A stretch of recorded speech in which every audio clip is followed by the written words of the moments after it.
Okay.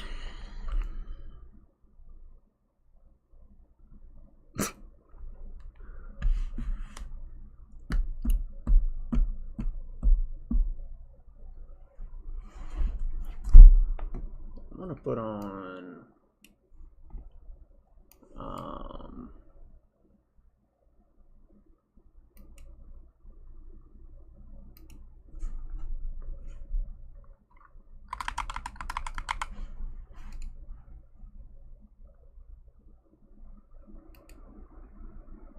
NFL football season is here, which means when you switch to ad. Verizon Fios, it feels like.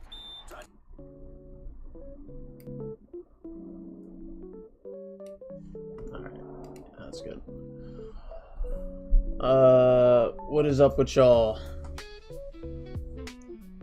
I thought I was insane until I saw your take. Oh, like you agree with me? Number 2 Spider-Man Brand New Day hater. What do you think of Spider-Man Brand New Day? You can go watch my 2 YouTube videos that I made about it. What color would your suit be, Spider Colin? It'd be the exact same suit as Spider-Man. Specifically the Brand New Day suit, because that's just like a peak Spider-Man suit. I love how that suit looks so much. I had a decent amount of people saying they were gonna be here for this what's it called, for this video in my comments. Your takes are probably the only valid takes against this movie I've seen. I think there's probably others that have similar things to what I have to say about it, to be honest. I've seen a lot of people bring up the same things I've brought up on Twitter. Did you at least like the game references in the movie? Yeah, I mean, I still like the movie. Like, enjoyment wise, I enjoyed the movie. Have you rewatched it? Nah, I don't really want to rewatch it because the only version of it that I can find without like literally going to the theater again, and I just don't feel like paying $20 to go watch the movie again. But like all the stuff online is just really low quality, so I'm just finna wait until there's a better version of it online. Who's the strongest Spider-Man? Brother, I could not tell you that. A lot of the arguments I've seen are all about Jean. I mean, yeah, Jean is terrible in the movie. I wish Tombstone had more screen time than a cameo. That's one of the criticisms I don't really agree with. Like, I understand. Well, I mean, regardless, it should have been a Spider-Man villain. Like Martin, I said this already in my video, but like Martin Lee should have been the villain instead of Jean Grey. But like, I don't really care that like the other Spider-Man villains were there just as like cameos. Like, I thought it was a cool little montage.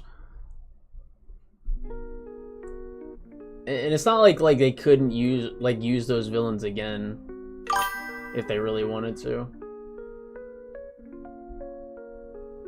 I think you and Lucas share the same opinion about Brand New Day. And one of the things actually about Brand New Day, and this was such an obvious, I feel like this was such an obvious criticism, and I don't really like know, but like when I was going through my comments of like people defending Jean, and they're being like, oh well, they took her sister and stuff, and it's like, so like there's two things, right? First of all, her and her sister were literally body controlling and mind controlling people in the park when her sister got taken, right? So it's not like they didn't have a valid reason to like lock her sister up, right? And then on top of that, like in terms of like her plans or like the actions she takes to get to her goals in the movie also make no sense, because she can literally mind control people. So all she would need to do to find her sister is to mind control the people in damage control that have this information. Like what was the black guy's name, the head of damage control? Metzer, was that? I think that was his name. Like, all she had to do is mind control that guy, read his memories, and she would know where her sister was, or know what happened to her sister.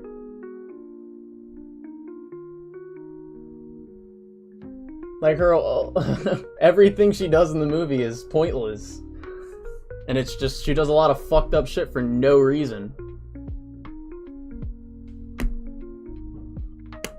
Oh wait, I think we have somebody. Yippee. Hello, Mongo Jat. Yo, what's good? How's it going?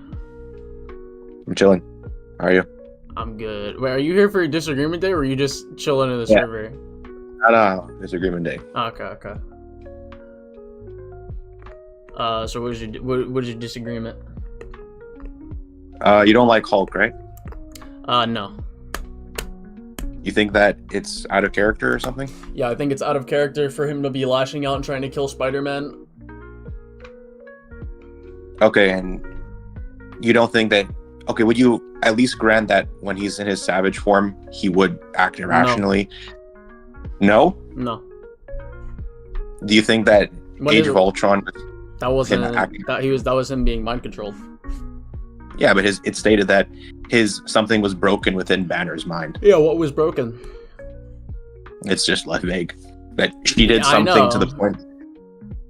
But like you can't just like leave it at that. Like you're just like, oh, I broke something. It's like, okay, but then he's just like, no Banner, no girl, only Hulk. But Sure. as they show before that fight even happens, like once Jean leaves the mind, like they go back to being in character. They go back to what they're supposed to be like. So it makes like they're saying like, oh, she broke something, but it's like, okay, she broke what did she break? Like what happened? And why does Hulk suddenly go back to normal when it's like Peter, or like it's me, Peter, your friend?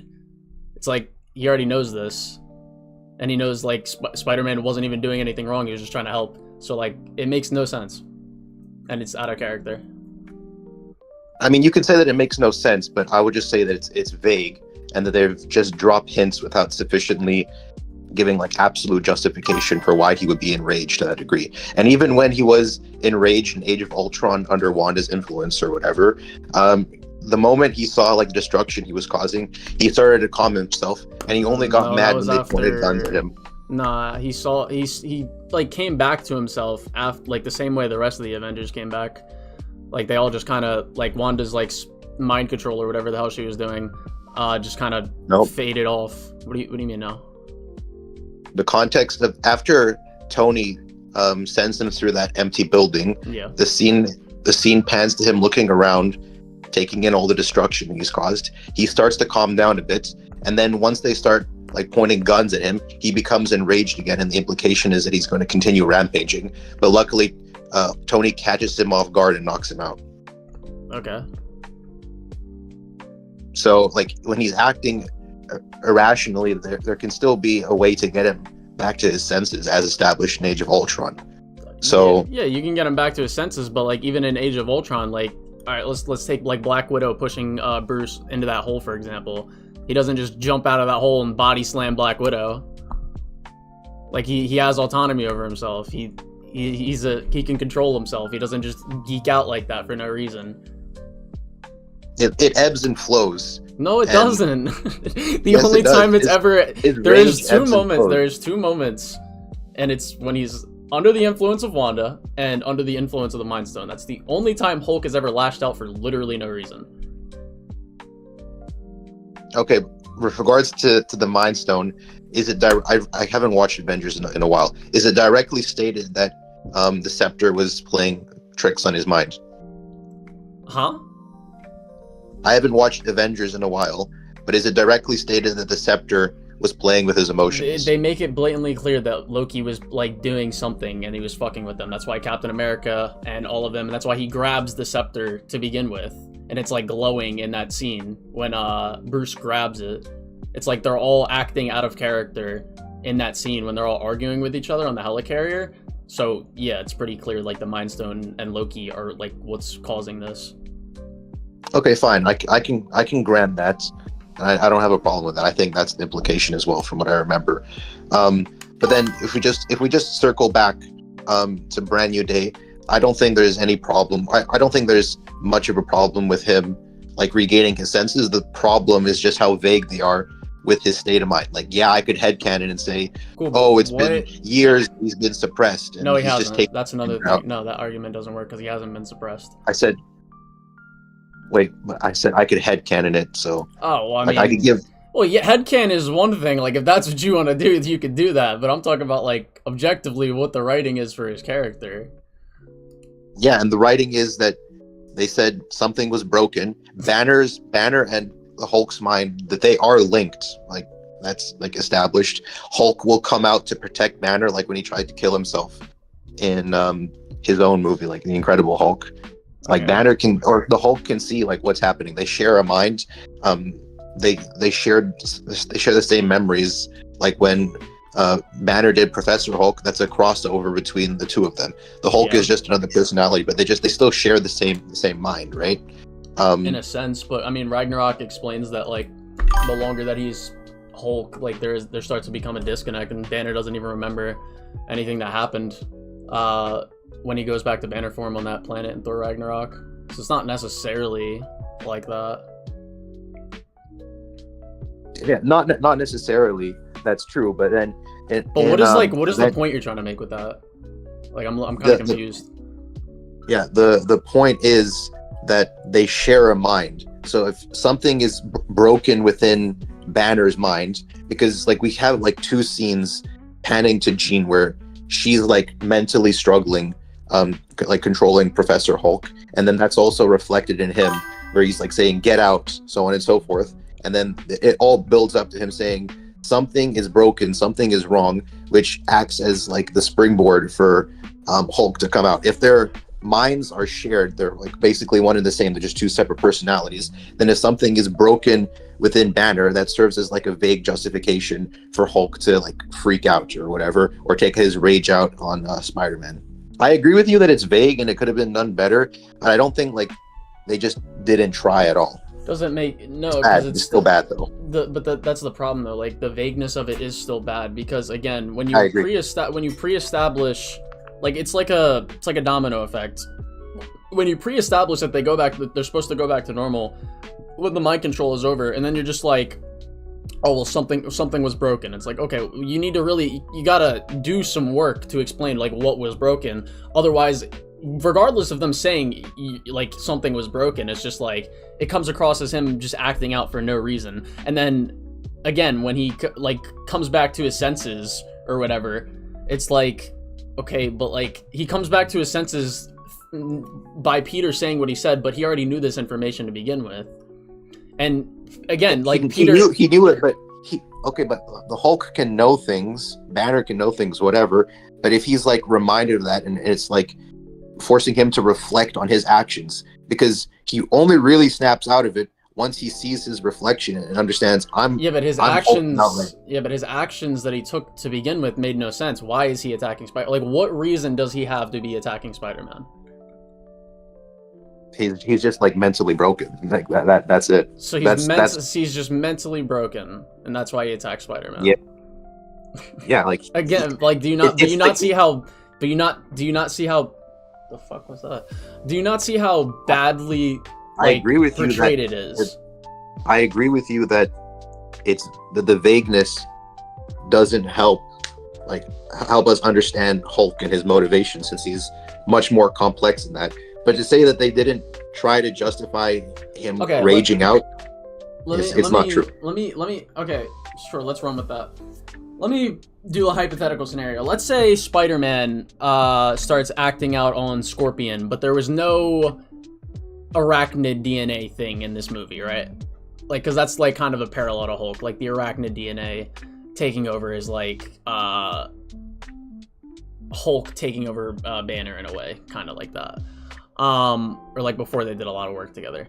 But besides the point, let's say there's just like, oh well, there's something wrong with Peter, and then the movie never goes to any point to like explain that. So it's just like, oh, he's acting out of character for no reason, for some unexplained vague reason. Like, do you not see how poorly written that is? Well, the difference is like Hulk can be like extremely childish, and his emotions are the source of his power, right? Like his mind determines his actions.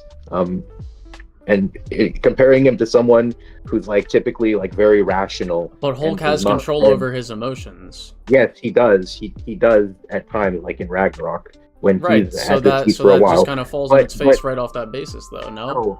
Okay, but I mean, Ragnarok it's a unique paradigm in comparison to this, because if the I think entire Ragnarok's theme a great comparison because even when Thor was sitting there pissing him off, he wasn't actively trying to kill Thor in Ragnarok.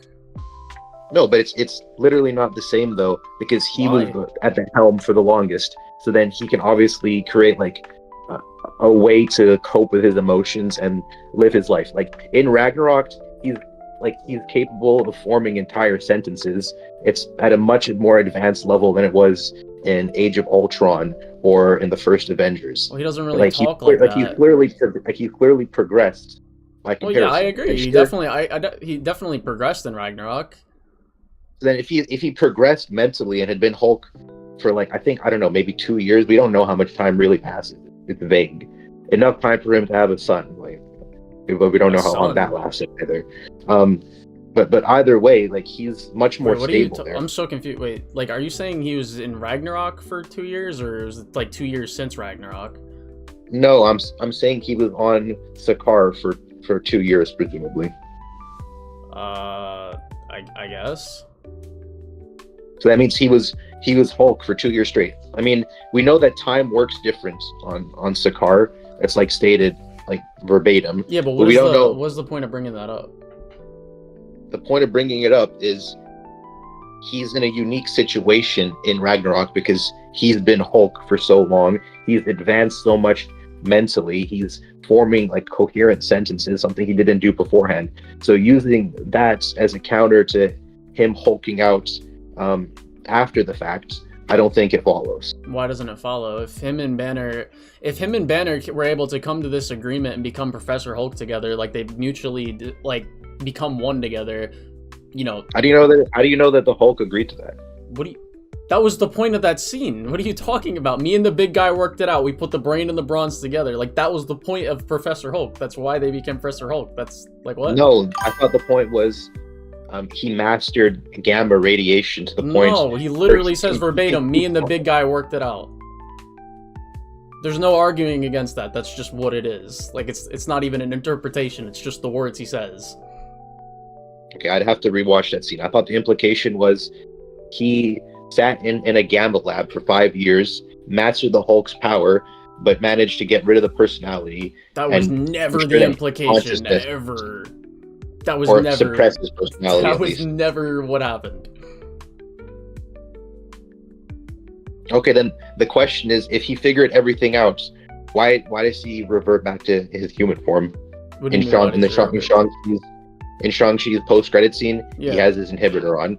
In She-Hulk, so he uses the inhibitor. This was something I learned last stream, actually. He uses the inhibitor to be able to heal his body, because he couldn't heal. The inhibitor was specifically made for his body to heal after him snapping his fingers in Endgame with the gauntlet, and it like fried his arm.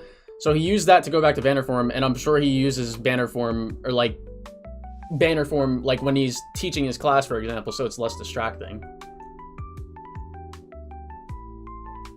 Or in situations where like him being that big is like, you know, kind of inconvenient. Okay, but the implication in Endgame is that he's just been Professor Hulk for a while, and he goes around in public as Professor Hulk. Yeah, that doesn't. That doesn't mean that he can't ever go back. That was the point of the inhibitor. Is it stated that he reverted to his human form to heal? Yeah, it says that in She-Hulk. Okay, fair enough. I'll have to rewatch the scene in Endgame where he's talking about how he achieved Professor Hulk. I don't remember him. Even if he does say that, that's from his point of view, and like him and Hulk have always had like a complicated and like back and forth relationship. Okay, but that relationship it would be in character for Hulk. Well, yeah, but that ended in Endgame. Like that again. That was the point of Professor Hulk. That's just what you're saying, though. I have to rewatch the scene. Well, then go rewatch the scene. Like, I don't know. It's not just what I'm saying. I'm just right. Like, that's what is said. Okay.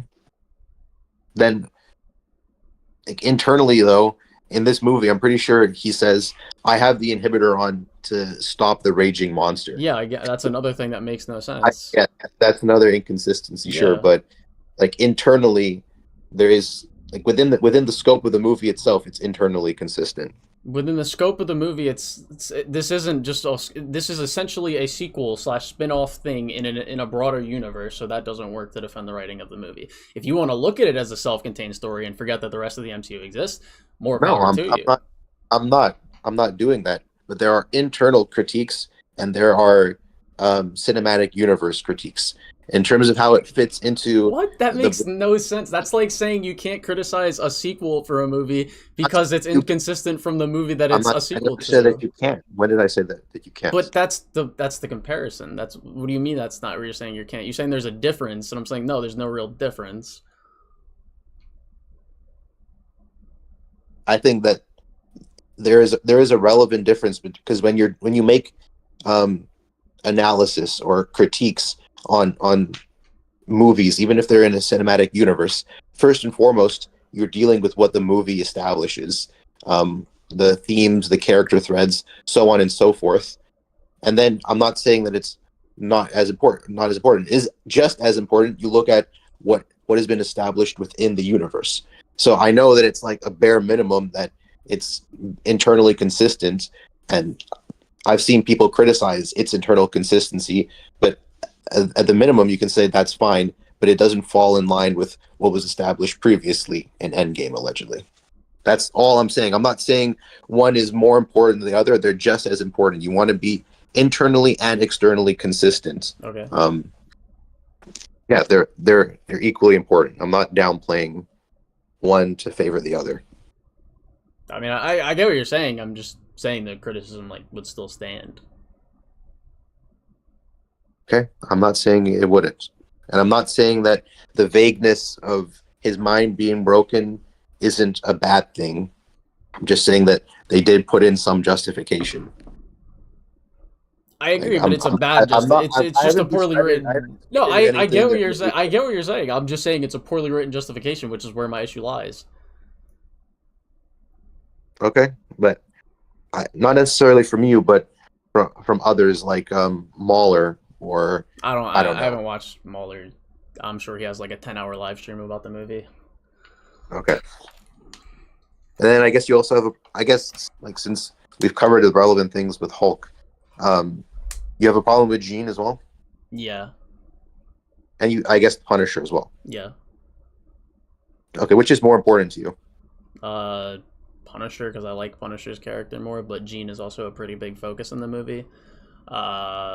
So I mean, which do you think is worse then? Personally, personally, I don't like how Punisher is disrespected. That's probably like my personal bigger issue. But like in terms of like what is actually a bigger issue in the writing, Jean is a bigger issue. Okay, and I guess presumably the issue with Jean is the fact that they don't criticize her enough, like morally. So my biggest problem with Jean is that at the end of the movie, well, it's hard to really lay down a biggest problem here because there's two very big things that like just completely don't make sense about Jean. Like the first thing is the fact that she's like so mad about her sister being like caught or like taken in the park, but like mind you, her and her sister were literally sitting there like mind controlling and body hopping people, which is like not exactly cool to do, you know? Right. So, like, it's not like her sister was just taken for no reason. But on top of that, she puts, like, her whole plan revolves around, like, doing all this extra bullshit, like, all this shit with Scorpion. Like, why does she need Scorpion? There's no reason to literally commit terrorism on a jail. That has nothing to do with your fucking vendetta against damage control either. Like, there's no reason to do that, or make a guy commit suicide, or sexually assault MJ and Peter, when all she needs to do is infiltrate damage control using her powers, get the head guy, and then figure out the information. And so she does all this dumb shit that she doesn't need to do, puts a bunch of innocent people in danger, or straight up kills them, emotionally manipulates Peter, does the sexual assault. Like, there's so much just insane shit she does that she doesn't need to do. And then at the end of the movie, despite Peter being like, oh, you're a terrible person earlier in the movie, as you should, they have like Frank and Peter just be like, is she okay? Yeah, she's okay. All right, cool. And then there's no like, and even if they can't find a way to like put her in jail or don't know where she is, like it makes sense that she's not in jail at the end of the movie. I'm not saying it doesn't make sense that she's not in jail. What I am saying though is there's no real sense of urgency between those two characters for like her to actually get some consequences for her actions. And Peter can forgive her. That's cool. But at the same time, he would still want her to, get some consequences for her actions. Okay. That's a lot. Okay, but Sorry, I guess we can that kind of was a lot. we can start with her plan. Okay, so with regards to Metzger, I don't think she exactly knew who he was until like midway through the movie.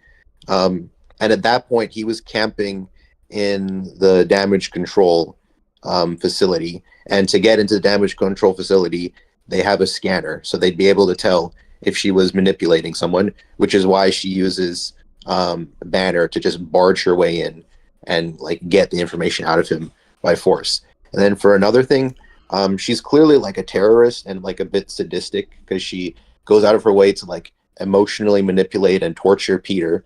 So she is like she's definitely a bad person. So if anything, it could be like in character for her to cause as much trouble for damage control as possible, while also like inching towards her goal to begin with, right?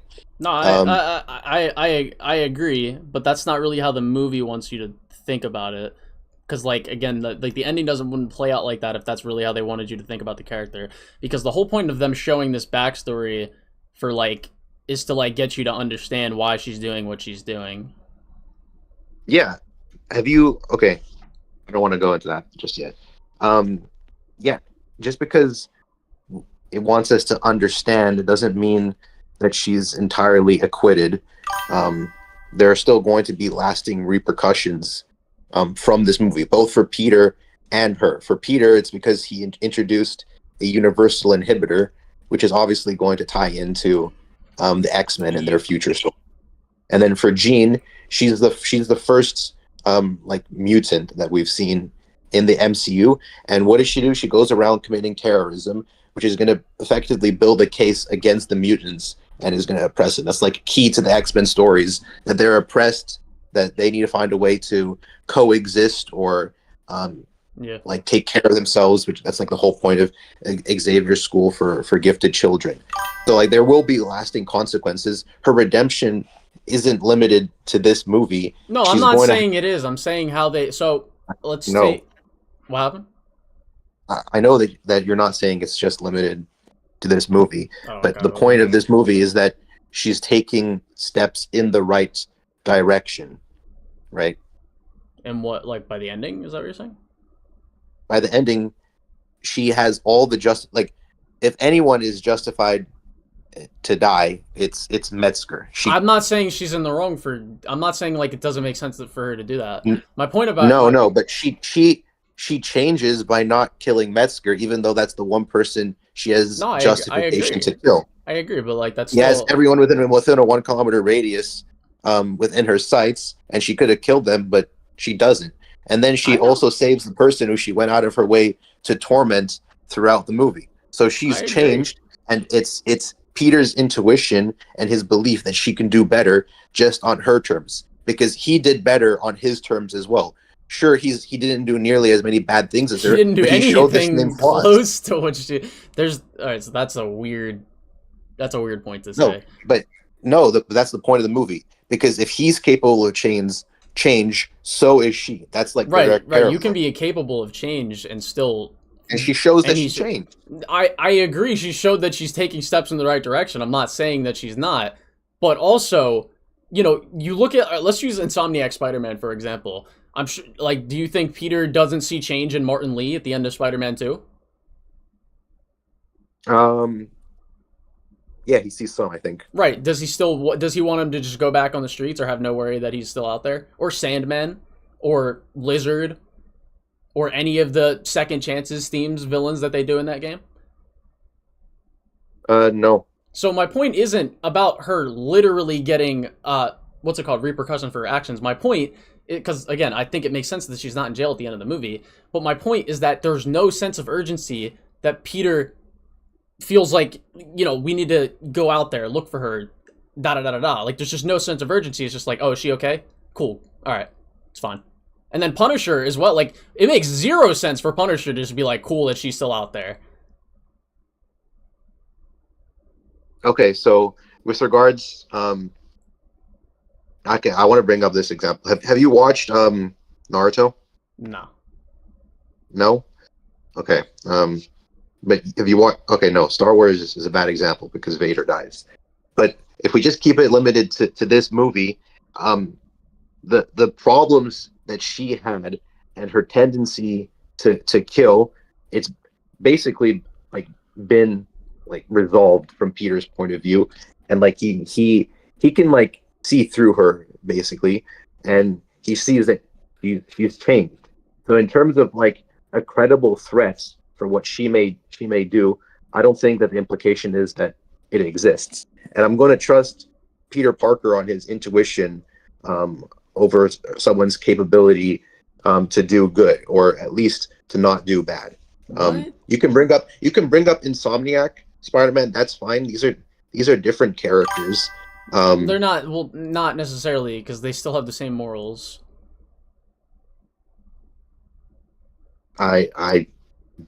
Yeah, there are depictions of the same character, but it's not necessarily a internal contradiction for this Spider-Man not to do what Insomniac Spider-Man did. You can say that you like Insomniac Spider-Man more. Look at Vulture in Homecoming. He didn't do half as bad the shit that Jean did, and he still gave him consequences. Vulture didn't change. Vulture didn't redeem himself. Okay, he could he not? He showed that he explained himself multiple times that he thinks because he was wronged, he has justification to continue doing wrong. You're making a distinction. I agree, but if you're saying that Peter has hope that like all these people can change, like he would still have that for Vulture. And that was before his lesson in No Way Home, right? What was the lesson in No Way Home? That people deserve second chances. It was not that. It was that people deserve second chances, but it's not that they don't deserve repercussions. That certainly wasn't the lesson. She's going to have repercussions. Oh my god, that's like a post MCU thing. I'm talking about how it's handled in this movie. The end of the movie doesn't treat her like a villain. The end of the movie does not treat her like a villain. I value narrative framing way more than what you think Peter should be doing because you like Insomniac Peter more. What? I'm so lost. What? That just made like no sense. Narrative framing in terms of narrative repercussions for how someone is punished or rewarded for their actions is more important to me than what you think Peter should do just because Insomniac Peter puts Mr. Lee back into the justice system. The point it wasn't about me liking Insomniac Spider-Man more. The point of that that's an external critique. It's not an external critique. It was a comparison because they had their characters with the same morals. There's no validity in like what you're saying about Tom Holland's Spider-Man where he doesn't believe that villains should have consequences for their actions. Like that, I don't understand how that doesn't make sense. Yeah, but the analog you brought up about Vulture doesn't work. What? Why? Because he didn't change? Yeah, he literally didn't change. So and that was before No Way Home, where Peter learned. So you're telling me that in Homecoming, if Vulture changed and Peter just let him go, or showed that he was making steps in the right direction, and Peter just let him go, that would be in character? Well, it depends on it depends. It's just it depends on how it's framed because here Jean leaves, right? And yes, you can say, oh, he should be out to arrest her, but she's I know it's what you're essentially arguing is that Peter thinks it is just for Peter to be okay with her still being out there. What you are essentially arguing is that and that's not what's presented. Hold on. What you are essentially arguing by like making this argument like why it's okay for Peter to not care that she's still out there is that Peter thinks all of her actions previously in the movie and even towards the end of the movie are just forgiven, and she will never act like that again just because she made steps in the right direction at the end of the movie. That's basically what your argument is. Do you not see how like crazy that is? Do I need to like go through the list of all the things she did earlier in the movie again? No, she was a terrorist and someone who had no qualms with killing. What the fuck makes you think Peter should be okay with? She's going to She's going to face repercussions for that. It's just that the repercussion doesn't have to be her going to jail. It's going to be her being blamed by the public for like being a monster, and mutants are going to be lumped in with her. Right, and what makes like and how does Peter have any confirmation that she's not? I think that's a valid. I think that's a valid. You think that's valid? All right, cool. So what if that happens and then she's not in any kind of containment or place where she can be contained, and she lashes out again like she did in this movie? How does Peter know she won't do that? It's his intuition and the fact his intuition. That dude, Spider-Man should have a good intuition. No, I agree. I agree. Every version of Spider-Man should just not care if their villains get consequences because they just showed a little bit of change. So surely they won't ever act out again. That's not. That is your argument. Like, I'm sorry, but that's what your argument is. That's not the point though. What's the point? No, the point. Okay, so when in Return of the Jedi, I don't think there's more than a single scene where Luke Skywalker reprimands Darth Vader. He's just fully convinced, I can restore my father. He's going to come back to the light side. He's going to come back with me. He doesn't even discuss repercussions. He just discusses, oh yeah, he's going to be restored. He's going to return. And if he did return, he would probably... Why are we talking about Luke Skywalker right now? Because Luke Skywalker is like analogous to Spider-Man in that they share like endless optimism, and they have intuitions that like defy logic. Luke's intuition about Darth Vader defied logic in the same way Peter's intuition about defy logic. It did.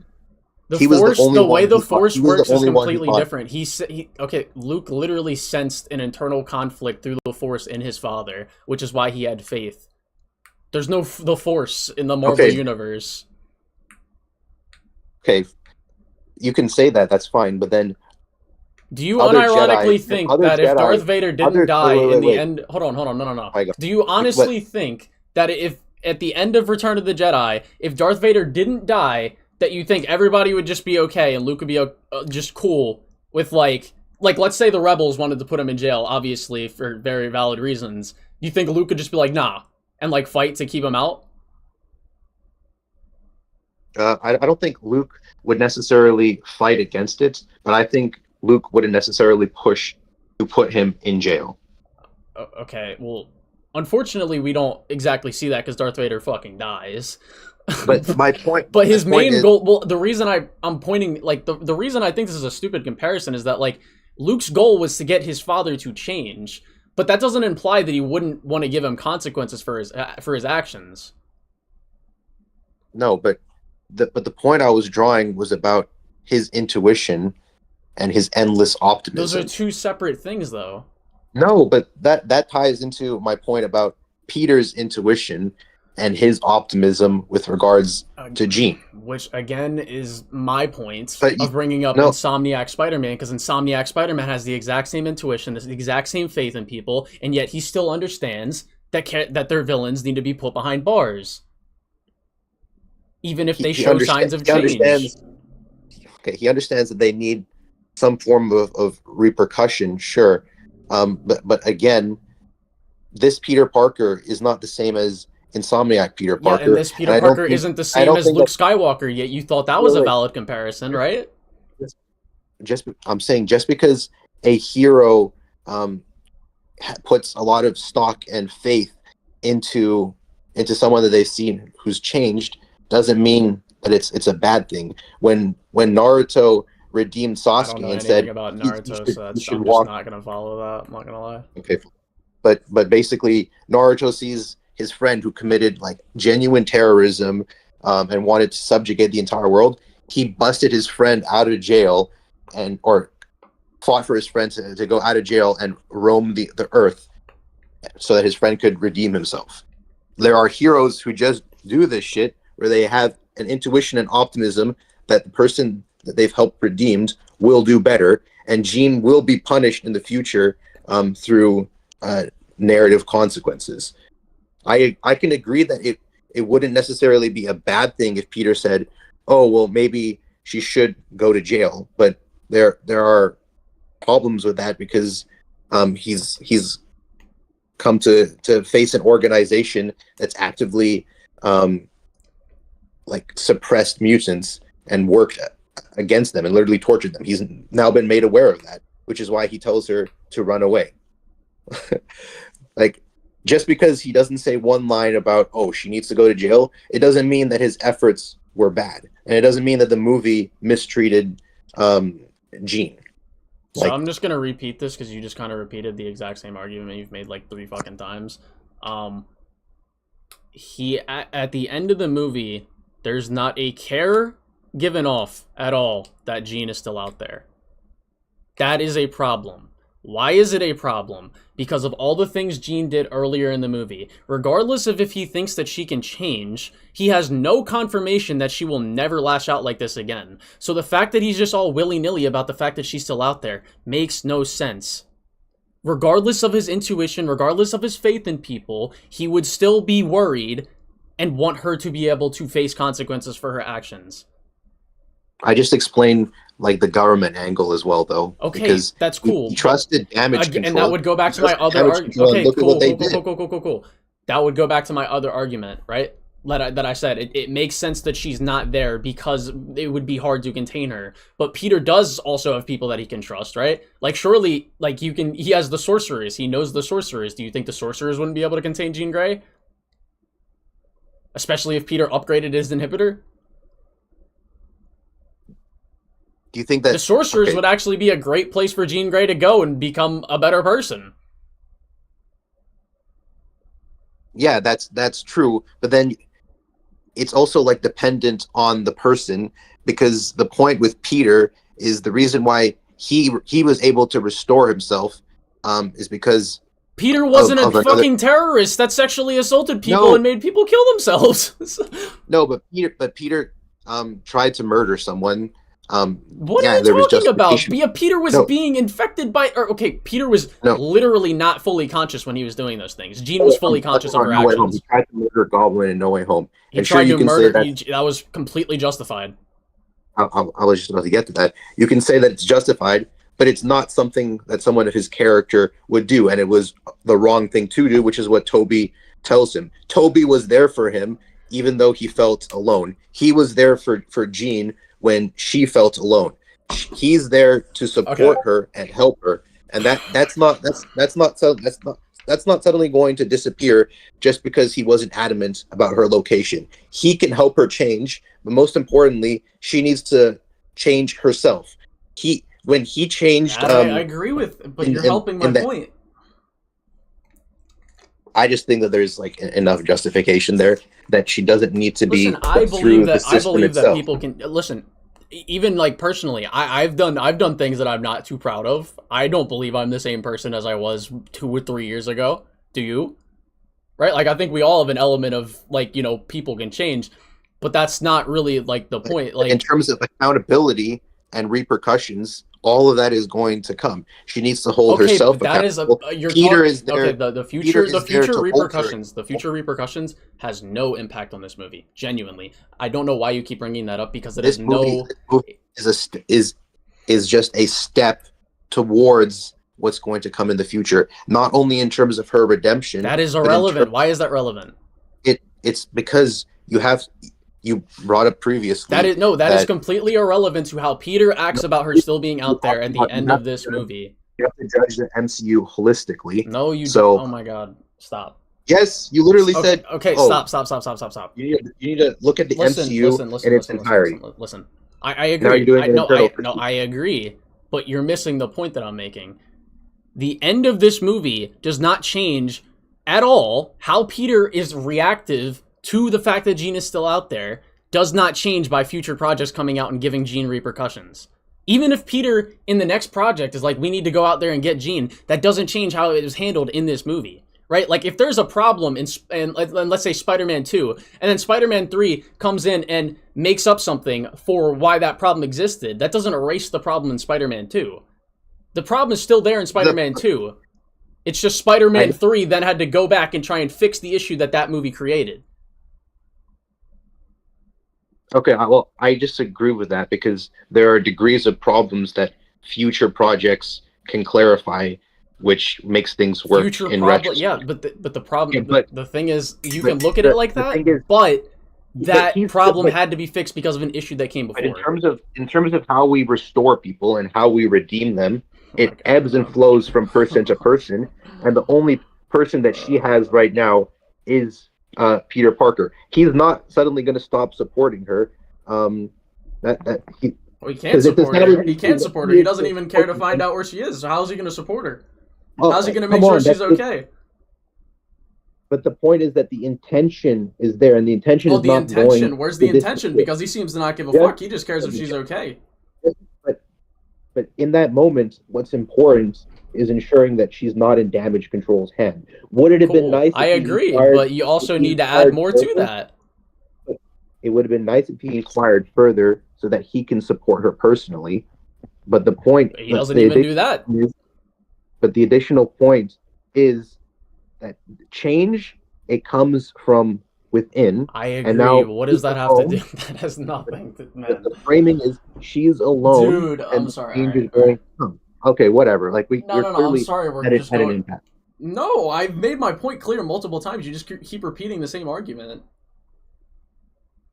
I don't know. It's like the framing is going to be so peak in later movies that this is just going to be again. Later movies don't change the problems from previous movies. They can recontextualize it, make you feel a little bit better about them, but the problems from previous things still exist. Yeah, but the intention is more important in this movie since it's sets up for future things to come down the line.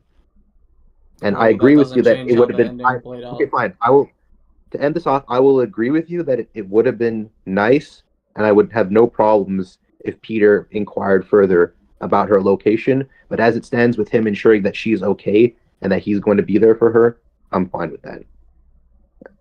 All right, then we can just leave it there instead of continuing to go in circles. I appreciate you. Yeah, I agree. That's fine. That's fine. I don't know if you want to talk about Punisher because you said Punisher, but I also think other people. With regards to the Punisher, I agree that, like early on, because Peter knew where his base was, and they were not on good terms. That he should have done something about it. Probably, like it's so vague that he probably should have just done something about it. That's my problem, and I don't think that he should have been friends with him at the end. All right. I guess you agree with that, though. Yeah, well, I mean, I said that in my video, but yeah, I mean, a little bit of a messy argument. I appreciate you for coming on and expressing your disagreements. Okay. Okay, have a good one. Stay safe. You too. Okay, I don't even know who is. That was a long one. That was like 40 minutes, I swear. I don't know who was here first. I know all of these guys came after these two, though. I think this guy was here. Oh, wait, no. I remember this name. If this is the guy from the end of the last stream. Maybe. Oh, God. But I got a question this time. Okay. No weird stuff. Sorry for last stream. I was trying my best Duke Nukem impression. But yeah, how's your day going? It's going. A little bit of a headache, but fuck it, we ball. Went to the beach, you know. Nice. I do like seeing balls at the beach. All right. All right. But it's more of a question. Like, you do know about a decent amount of X-Men, correct? Nope. Oh shit. Well, I'm gonna be honest. The only thing I know about X-Men is the movies. That's the only X-Men stuff I've consumed. Right. So I don't really know jack shit about the X-Men. I grew up during the Avengers era. Even then, I never really got into it until, Infinity War. Mm-hmm. But a question. Jean Grey, she's supposed to be one of the main pillars of the X-Men, if I am correct. Yes. But in this movie, I'm just gonna say she's a monster. She's worse than Bucky, maybe Wolverine, Wanda. Like That was actually a weird why- weird thing. I actually do want to. A lot of people made comparisons to Bucky, like, oh, Bucky did a bunch of horrible stuff. No, that wasn't What? Bucky. Bad? That wasn't Bucky. He was literally mind controlled. So no. I mean, for crying out loud, she pulled a fucking obsession on MJ. Yep. Why would I root for her in the fucking X-Men movies? Yep. Like, that's actually a genuine question. Like, I was hoping, maybe you could answer. I don't know. I don't know, but that's kind of it. So, you can kick me if you want. All right, thank you for coming on. Alright. I think this guy was waiting. Yes. Zaid Ahmed, are you here? I'll give him like 15 seconds. Who gives a fuck about Rotten Tomatoes? That's a very base thing to say. How much money a movie makes and the score that it gets on critic websites does not matter. Oh. Wait, what just happened?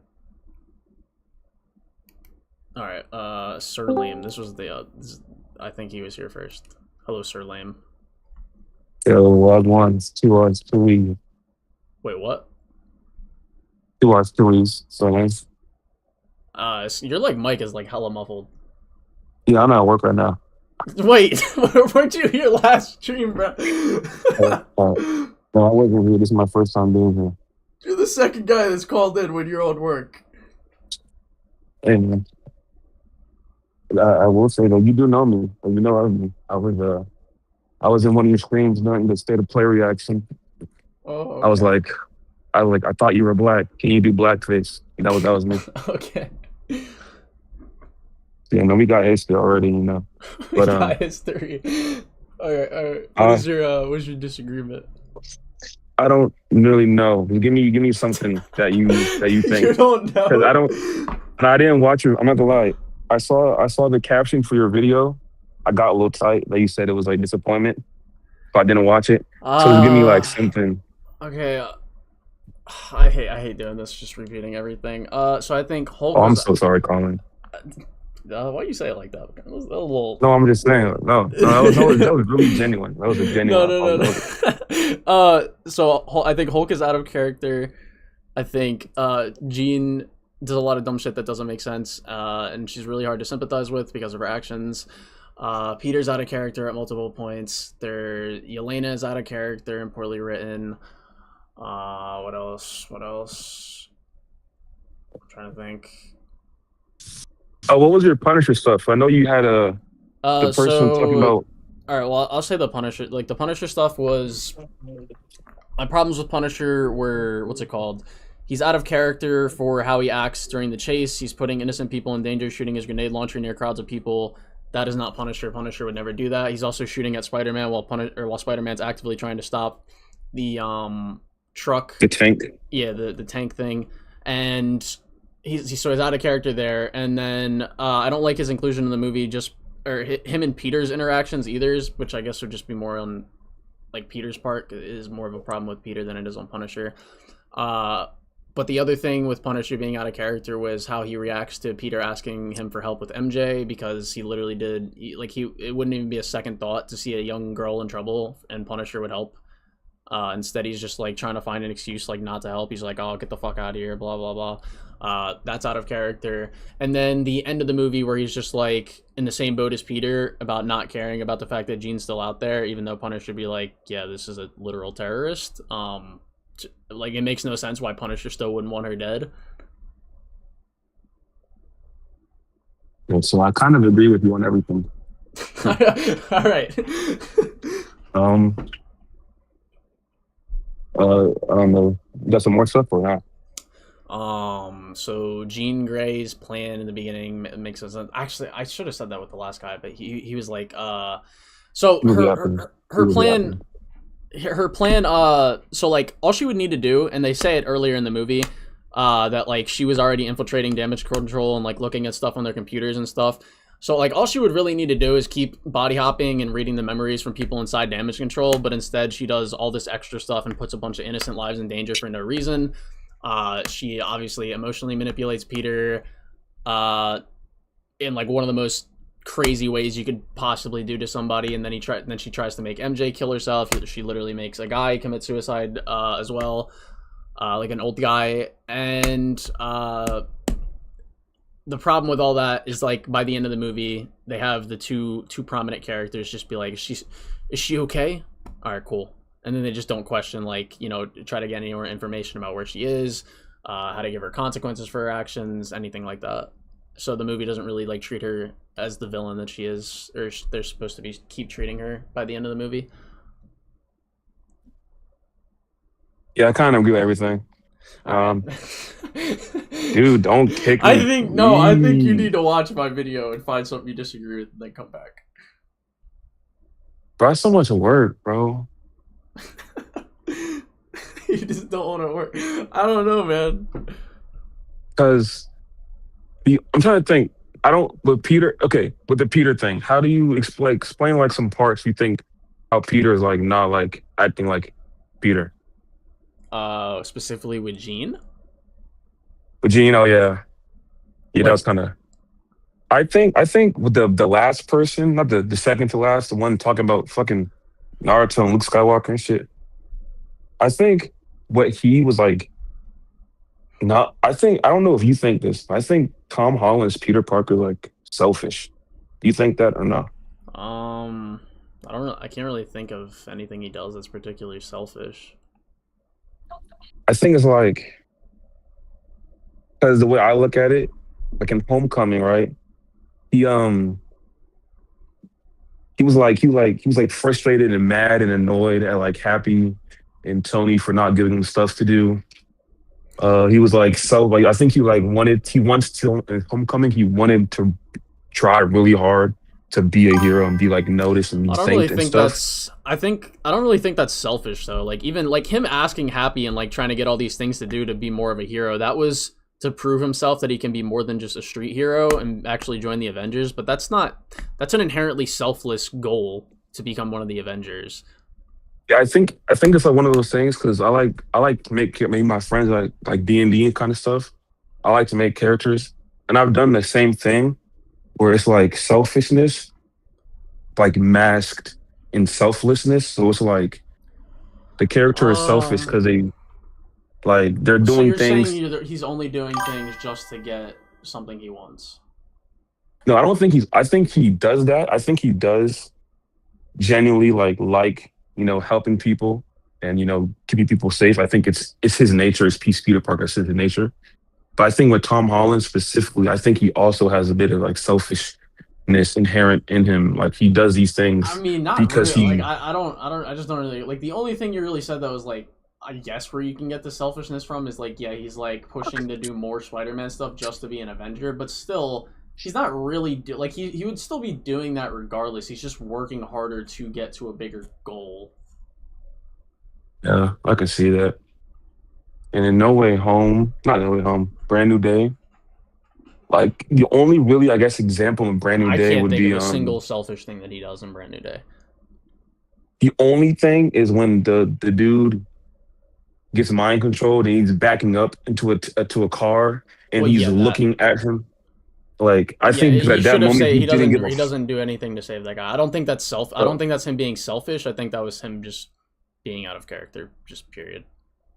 Yeah, I think that's him like not caring. Like he does like at that moment he cares something that's more personal to him. He cares more about MJ. I mean, yeah. I guess I see where you're coming from in the selfish thing. I can see that. Yeah, I don't think like his selfishness is like. I don't think it's like I want to be number one. I want to be the only hero. I don't think it's like that. I just think it's like he wants people to look at him. He wants recognition. Like, well, I mean, typically that scene. The thing is, I think typically Peter does care more about his loved ones than he does for other people. Like that's consistent with most versions of Spider-Man. However, yeah, he doesn't like not save people just because of like his loved ones. Yeah. Yeah, I'm trying to like just think of stuff to talk about. I don't know what else to talk about. Well, no, I disagree with that. I think that was a dumb part of the movie. The fact that he like he not only lets the guy get hit by a car, but He also doesn't just check on him doesn't even afterwards. like react to it. He just keeps chasing Yeah. Jane. Yeah. Yeah. So what's your opinion on black people? All right, bro. All right. Well, if that's the last thing you got, I got more people that wanna come on.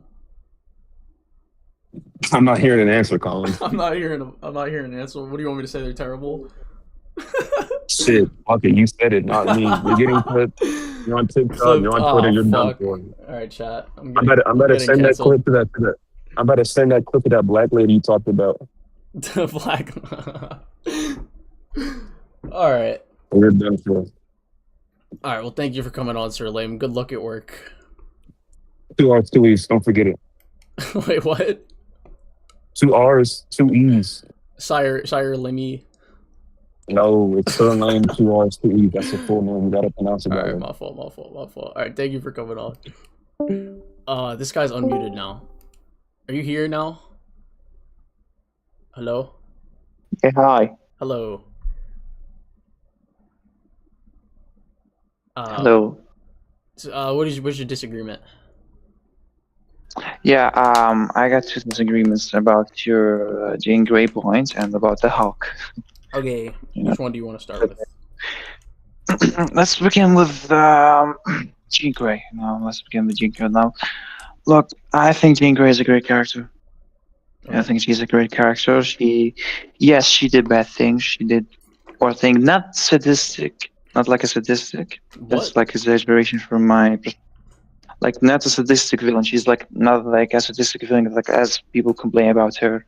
I think she's let me tell you already why I disagree with that. She commits terrorism for no reason. okay. She puts innocent lives in danger for no reason. Makes a guy kill himself for no reason. Almost makes MJ kill herself for no reason. Sexually assaults Peter and MJ for no reason. And all of these things are, again, on top of the fact that they have nothing to do with her vendetta against damage control. She could just mind control people in damage control like they said that she did earlier in the movie when they were saying that she was looking at their computers already. She could just keep mind controlling and body hopping people in damage control to get the information that she needs on her sisters. So she doesn't need to do any of this stuff, yet she does it anyway. So she's, yes, a complete psychopath and a complete villain. Okay, can I argue on that something? Like, okay, so you said that she put MJ lives in danger for no reason. I think there's a reason behind that, you know. What's the reason? Yeah, it can like simply from her perspective, you know, like someone like Spider-Man working for the DODC. The DODC is the same people who kidnap his sister. Like in her perspective, like, ooh, and Spider-Man is getting in her way.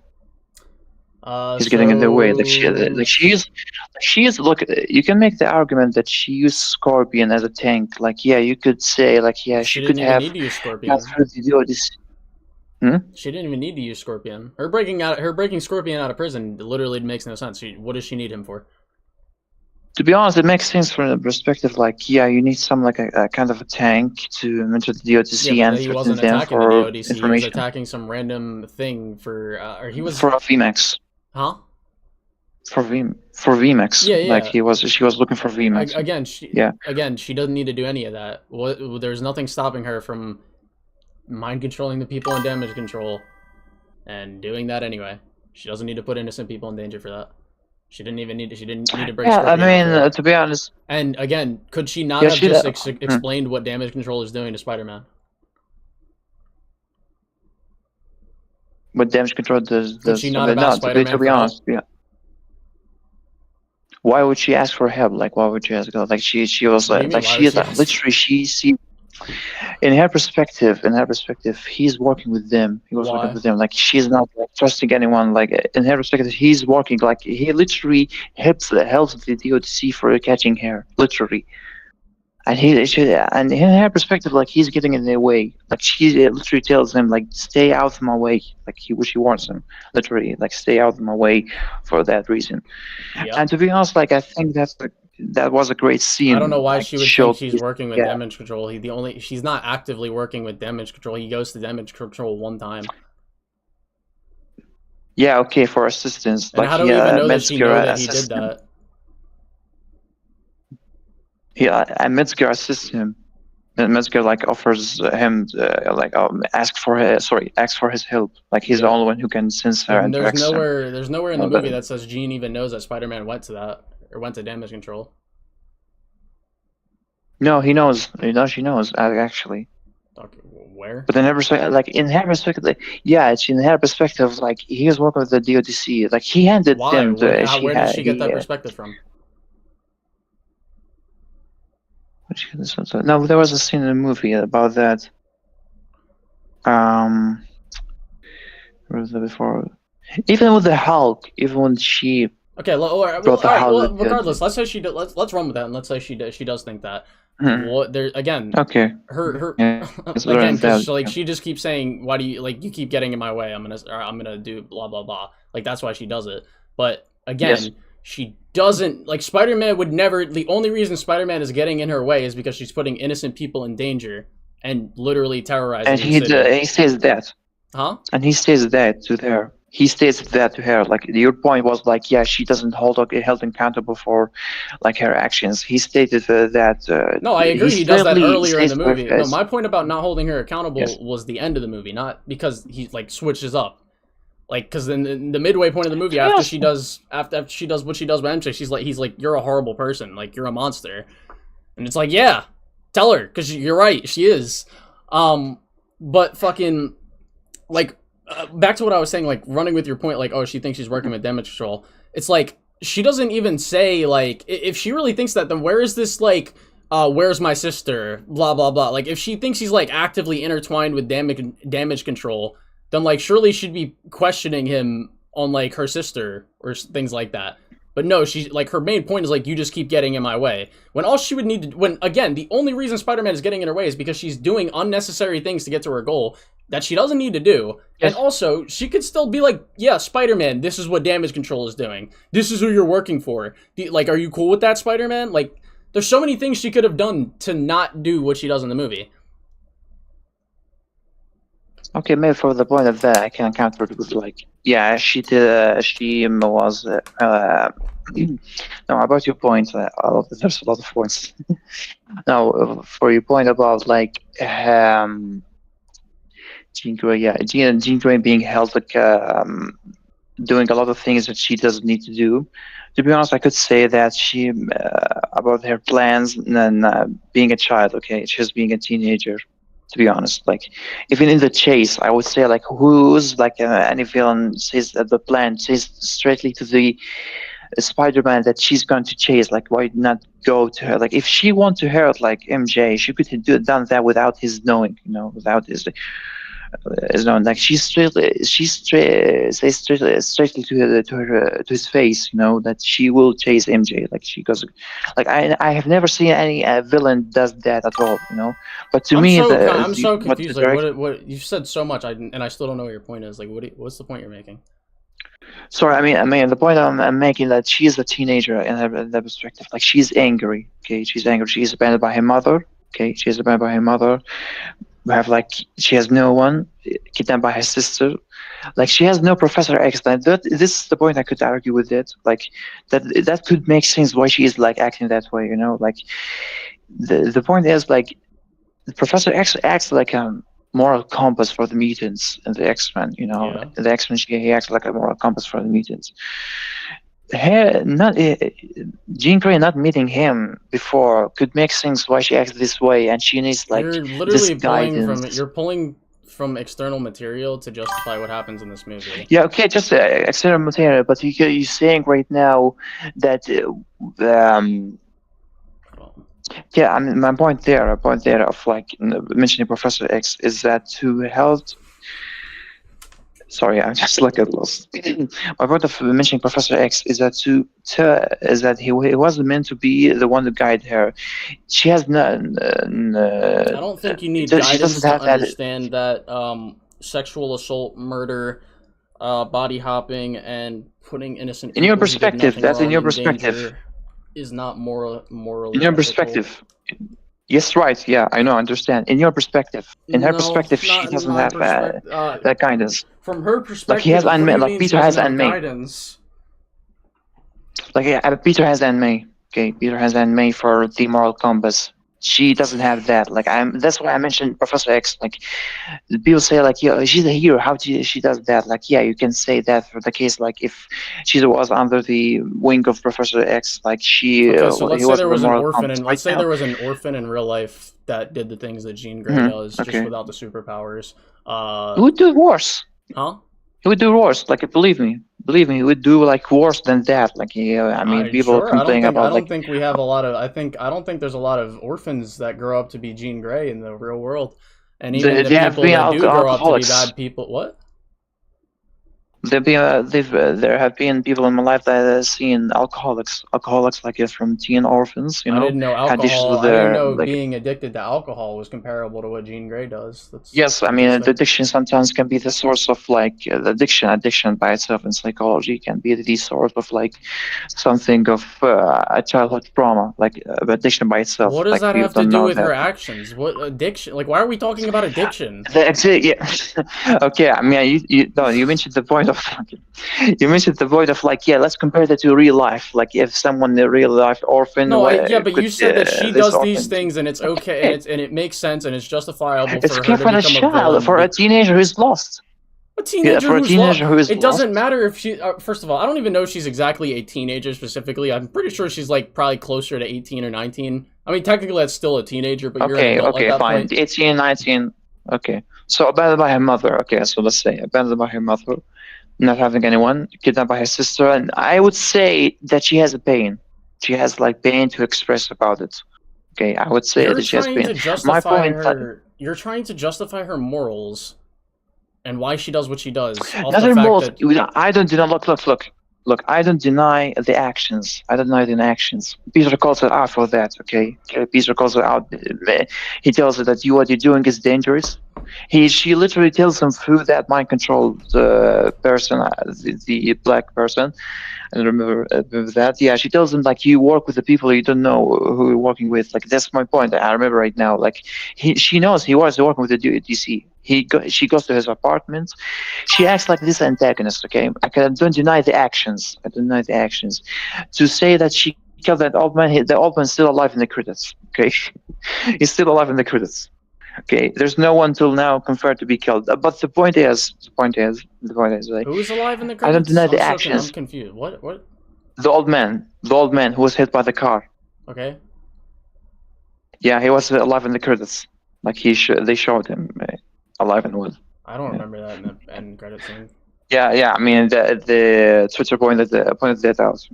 They pointed that out when they rewatched the movie. I mean, regardless of if he died or not, Yeah, I mean, does the point that is, look, make the it point any is, less like what? He could have easily died. okay. There's no, yeah, there's no confirmation. Okay, let's pretend there's no confirmation right now for any death. Okay, for example. I mean, again, even the if we point did of, have like, confirmation, well, again, even if we did have confirmation, it Okay. doesn't make it any less acceptable. Okay, for the new question. Okay, so you landed before and Thunderbolts bombed the building. We didn't ask or complain about like, yeah, we didn't ask or complain about like, what are the casualties for that bombing right now? Like, well, are we concerned right now with the actions of like, yeah, if that guy is still alive or not? Like, I could pretend that I could like believe right now he is alive and well. To be honest, I could believe that. But the important thing about his story arc or her character arc right now that she's having an opportunity of redemption. Okay, Doesn't she blow her up doing a a building full of first. bad people in Thunderbolts?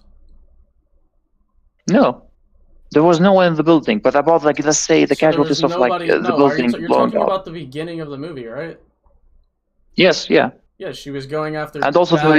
the scientists. The scientists also. Well, what about that guy? I don't remember The specifically. other people. I genuinely don't remember. I'm pretty sure she was on like a mission She was eating.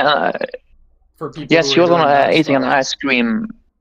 She was eating an ice cream, and when she like was talking on the phone, the building was bombed, and everyone like ran away. And so like that. We didn't complain about what about the casualties. What? We go. Your mic is cutting. Your like mic we is didn't cutting off. complain about that. Who's back we? then. Okay. Oh, sorry. Well, first Sorry. of all, I'm like, like, I'm confused because you're saying we didn't complain about that. I'm pretty sure Yelena didn't just. I mean, I'm sorry. Okay, I mean, as Twitter complaining right now about, or anyone complaining about like Jean Grey having doing these bad actions, why she isn't held accountable? Okay, what about before? Like, I mean, I'm sorry. Like, Yelena did a lot of things in that movie. To be honest, like, yeah, why we didn't? You didn't? You people didn't complain about it back then? Like, why you didn't complain about it back then? And by the way, when you mentioned, hold on, I'm just like struggling to think of like what Yelena did specifically that was like anywhere near as bad as what Jean Grey did.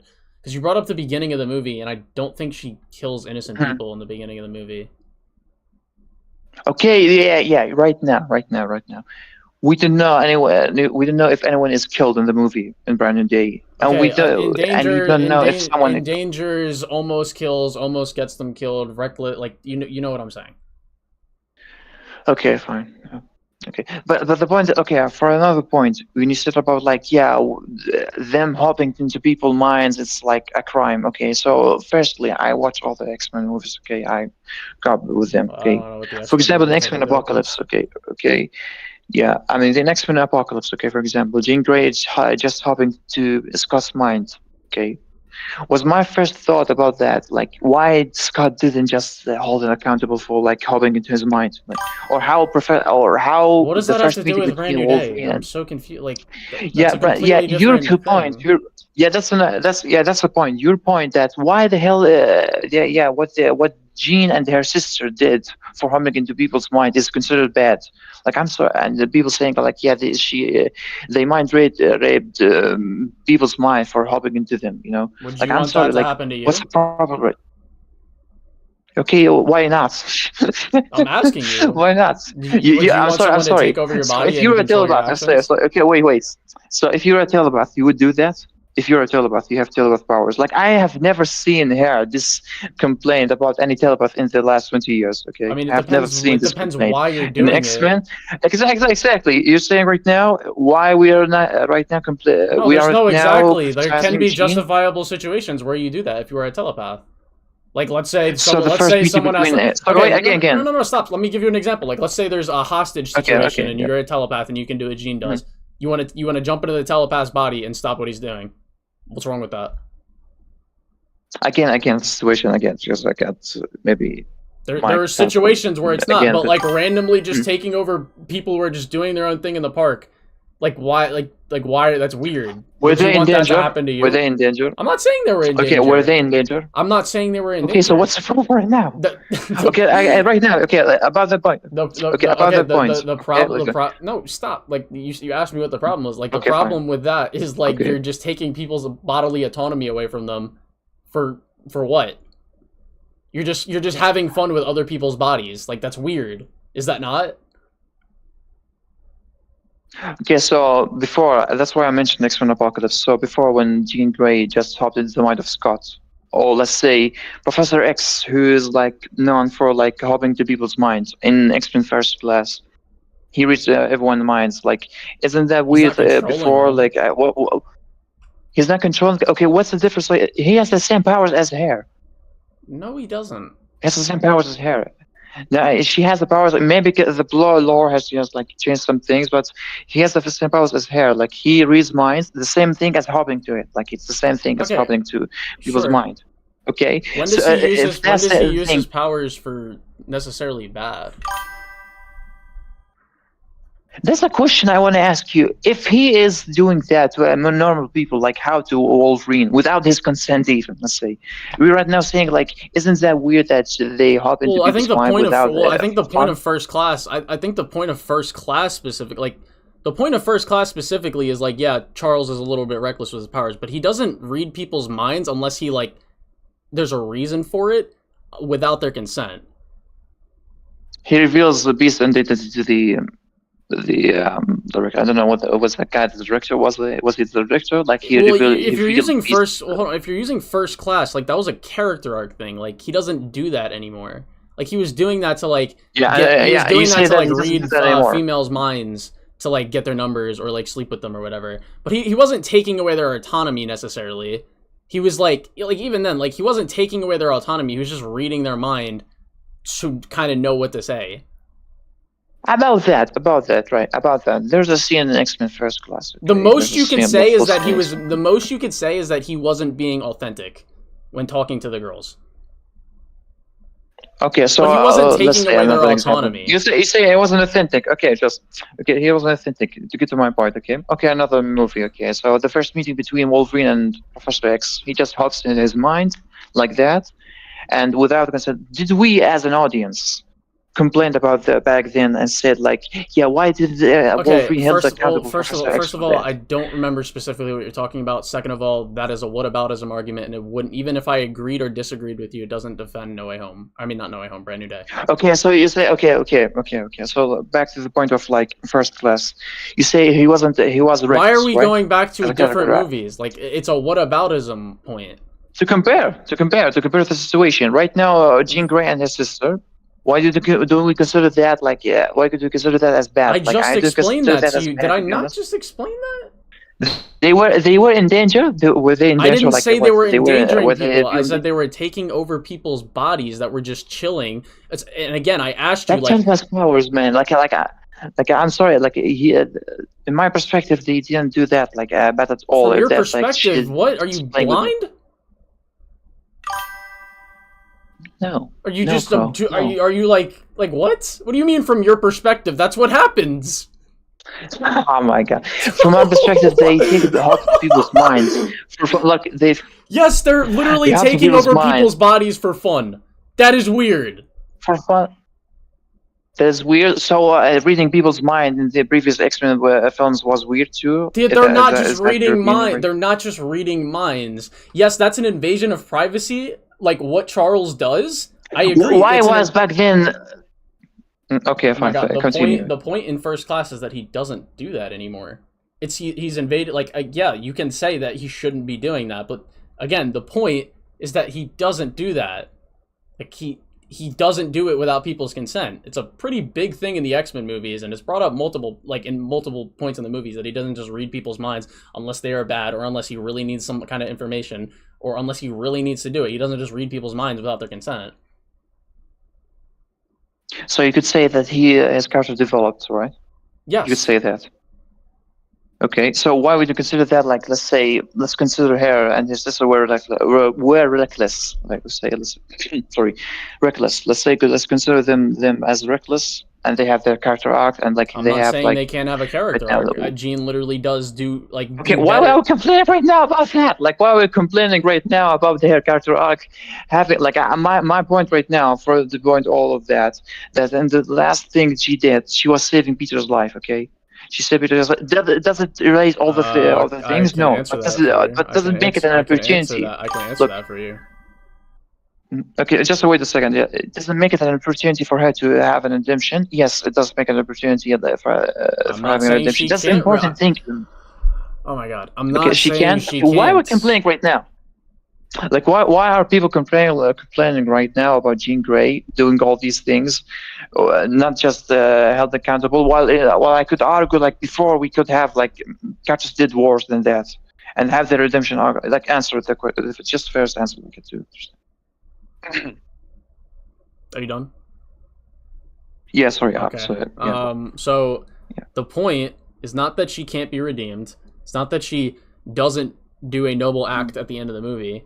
The point is that the movie doesn't treat her like a villain through all these actions that she does throughout the movie. Like the point of me bringing up with her and her sister is that it's completely justifiable for Damage Control to take her sister. What they were doing was not okay. They're invading people's privacies and using people's bodies as play toys. That is not cool. That is really bad, and you can do like really bad shit with that ability. Like, so again, to go back to like the ending of the movie, they don't treat her like a villain. They don't have the characters have any emphasis on the fact that she's still out there, not getting any repercussions. Where is this location? Because she could still go back to what she was in the movie. Just because you do one redeemable act, like at the end of the movie, that doesn't erase what she did. So to have Peter and especially fucking Punisher not care or just be like, oh, whatever. I mean, she's out there, but it's like whatever. that she's still out. Like, that is, you're not treating her like a villain, because you're just making your two characters who should be completely against this. She'd be like, oh, well, she saved me. It's all good. It's like, no, treat her like a villain. Like, this would be like if, like, the end of fucking, what's it called? Avengers. If Loki did, like, some redeemable act at the end of Avengers, they were just like, oh, yeah, water under the bridge. We don't need to, whatever, Loki's out there. It's fine. It's all good.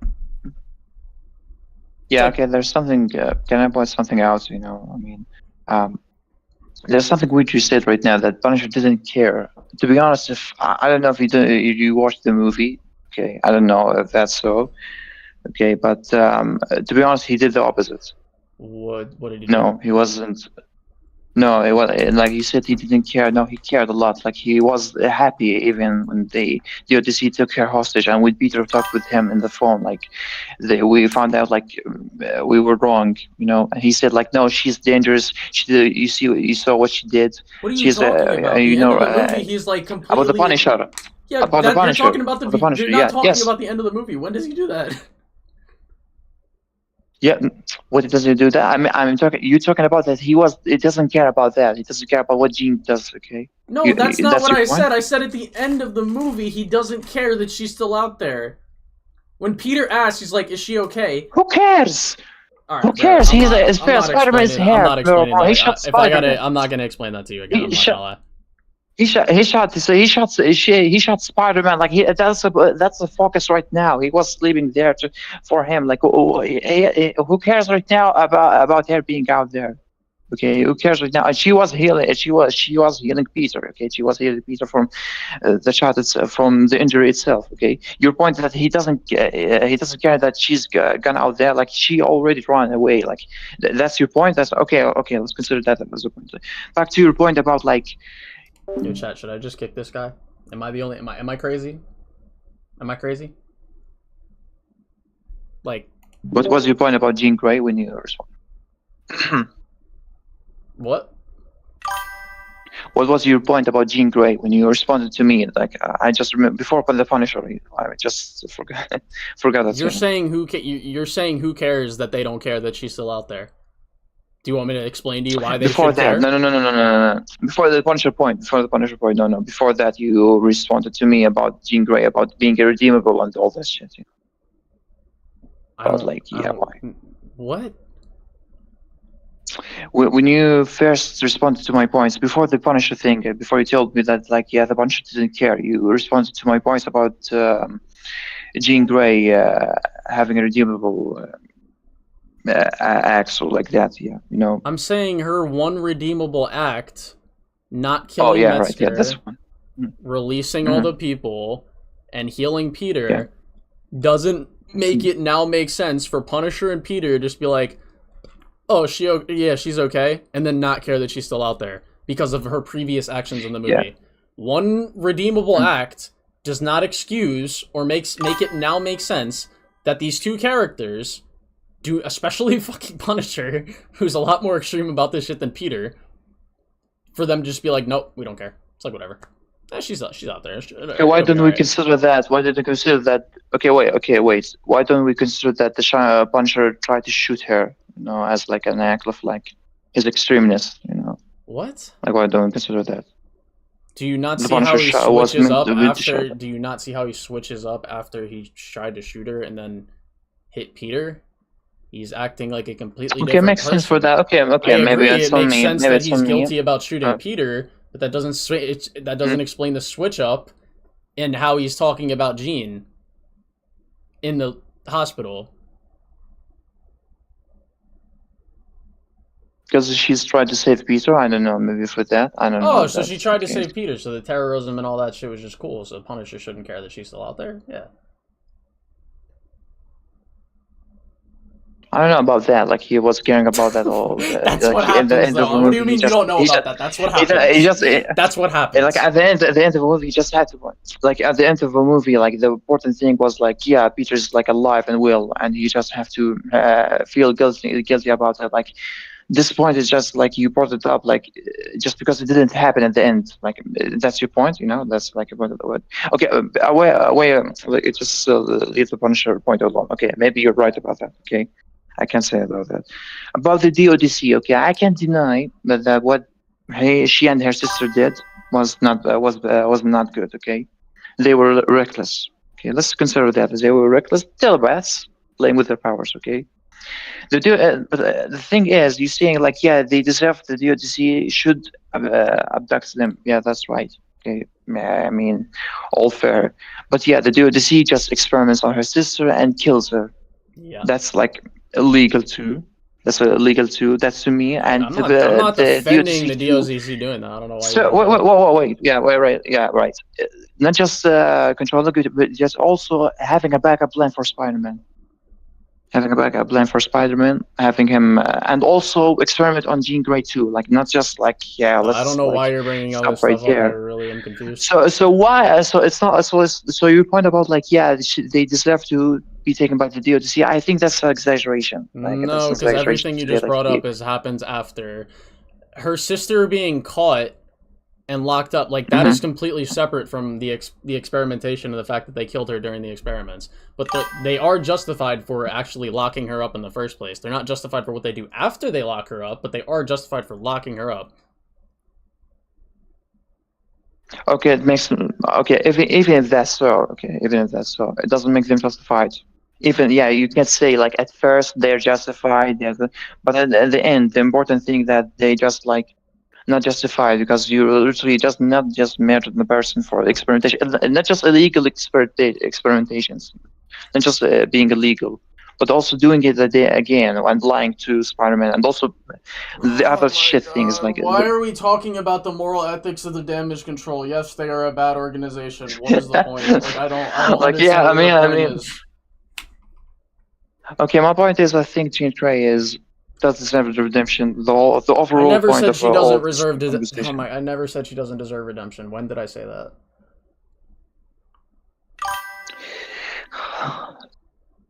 Okay, so you say she wasn't written well. That's your point about Yeah, she's not she written wasn't well. Her written plan well makes at all. no sense, and she's hard to sympathize with, despite the movie wanting us to sympathize with her.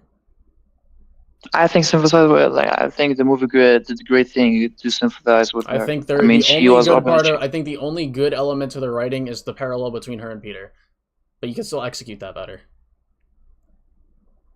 So you say it's not perfect, but it's good. No, so that's the only good thing. Okay, I could argue that her memory with Aunt May, like Aunt May was a hero, like yes, Aunt that May was a talking good to scene. her and That was a guiding. good scene. That was a good scene. A good scene. However, the and revealed something about her. Well, the execution Revealed building something up about- to that scene is what ruins it. Yeah, In okay. a bubble, that scene is good, but we don't look at movies as bubbles.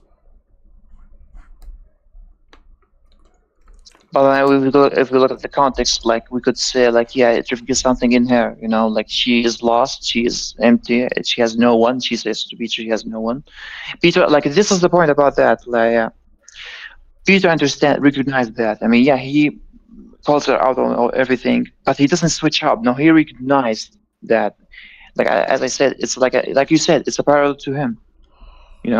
That's why I could say like he just tried very hard to get to her and to, like, let's say, to talk to her. Like to talk ninjutsu. Like ninjutsu for like, yeah, to calm down. I think that's like you complained about, like, why would Peter, like, in the first two acts call it up and switch up like that 180 degrees. I think he recognized that someone is lost, like how he lost someone. And so that's why he showed her the. Okay, again, me, I've heard this argument so many times. It doesn't matter that he can realize she can change or forgive her for her actions. None of that stuff matters because at the end of the day, wait. Stop. It doesn't matter because at the end of the day, all they needed to do was have Peter be worried about where she is. That's all they needed to do. Very simple thing. But they don't do that. They're just like, is she okay? All right, cool. Oh, okay, fine, okay, that's like makes sense. Yeah, I mean, yeah, the point. We talked a lot about Jean Grey. Yeah, there's this second point of fault. I'm gonna be honest, just off that first, just because that Jean Grey thing took so long, I'm gonna have somebody else come up here. I respectfully don't want to keep arguing with you about this. Yeah, no, yeah, it's fine. Yeah, it was fun talking to you. All right, thank you for coming on. Yeah, thank you. No problem. Oh wait, I don't know if this guy. I think these two were here before. I'm sorry, Mr. B Reviews. I didn't mean to blue balls you. MJ. I think MJ was here first. Yo, what's up, Colin? Hello, MJ. Michael Jordan, Michael Jackson, Mary All right, Jane. bro. All right, bro. Okay, so first of all, bro, First of all, Jean Grey was not wrong, bro. Jean Grey was not wrong. God. Think about it, bro. God. No, think about it. No, All right, bro. All right. John Walker, bro. He murdered a terrorist. Yeah, the John MCU Walker's- tells you John that Walker's a murdering piece- terrorists is wrong, bro. Well, we should have had John Walker in this movie. He could have killed Jean Grey. No. You can't, bro, because he would have been in the wrong. So who cares that Jean Grey did wrong, bro? Nah, I mean, They sympathize with terrorists, bro. Well, Sam Wilson might have been a good protagonist for this movie. Bro, because she's he sympathizes misunderstood, with bro. terrorism. She's misunderstood, bro. So you're saying you now. gotta stop calling her a terrorist? Yeah, exactly. She's misunderstood. You just don't understand. She lost her sister from, you know, pretty much taking over people's mind. No.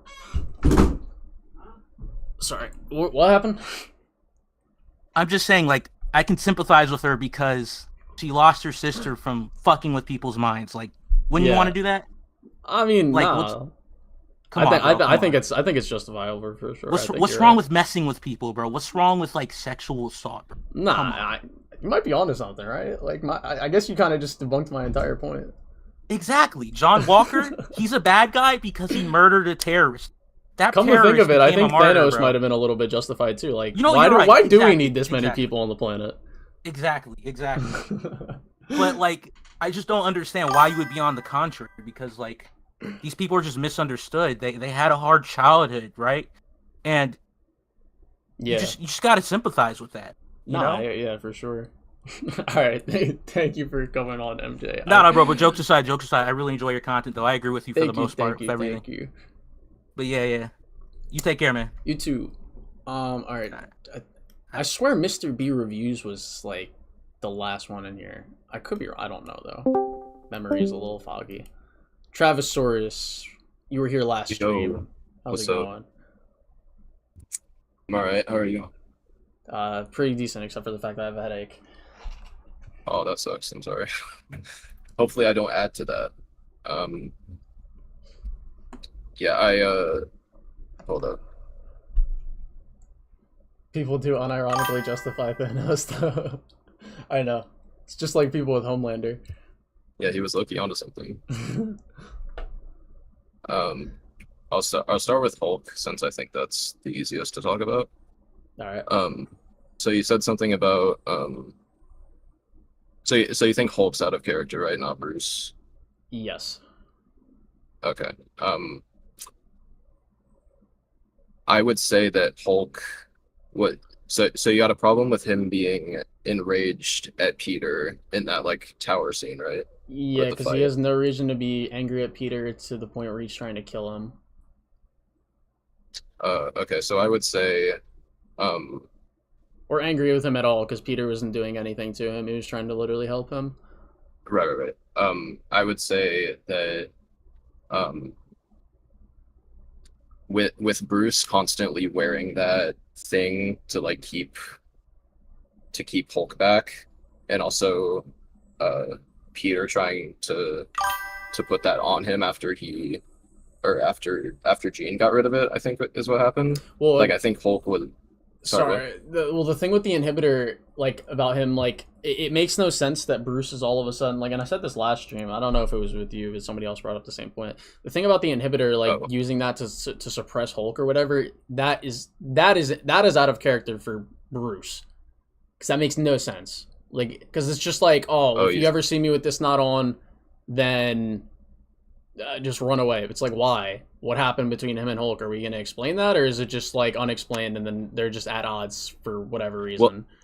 Well, I think it was explained in the university sequence when he's teaching, and he said something like, "I don't want to be mid lesson," and then like a green guy comes out. You know what I mean? Like if he turned into Hulk mid lecture, like that wouldn't be very. Yeah, but the point of what professional. happened, but the point, no, I agree. Like even if he was Professor Hulk, it would be like distracting for his students, which is why I think he's wearing the inhibitor.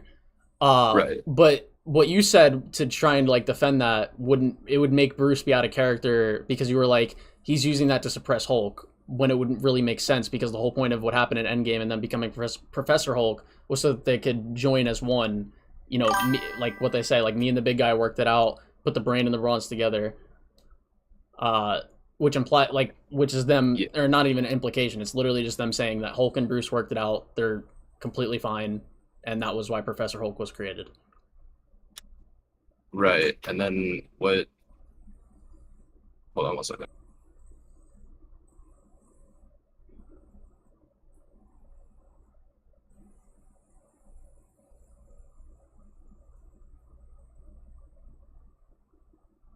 Sorry about that.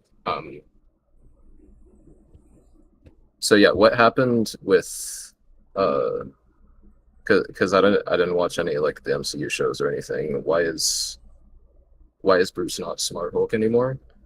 Well, he is still. He's Smart Hulk and She-Hulk, and he's even Smart Hulk when Jean is mind controlling him. I think the only reason he's not in Smart Hulk form when we see him at the university is because like what we just said, like it would be distracting for his students.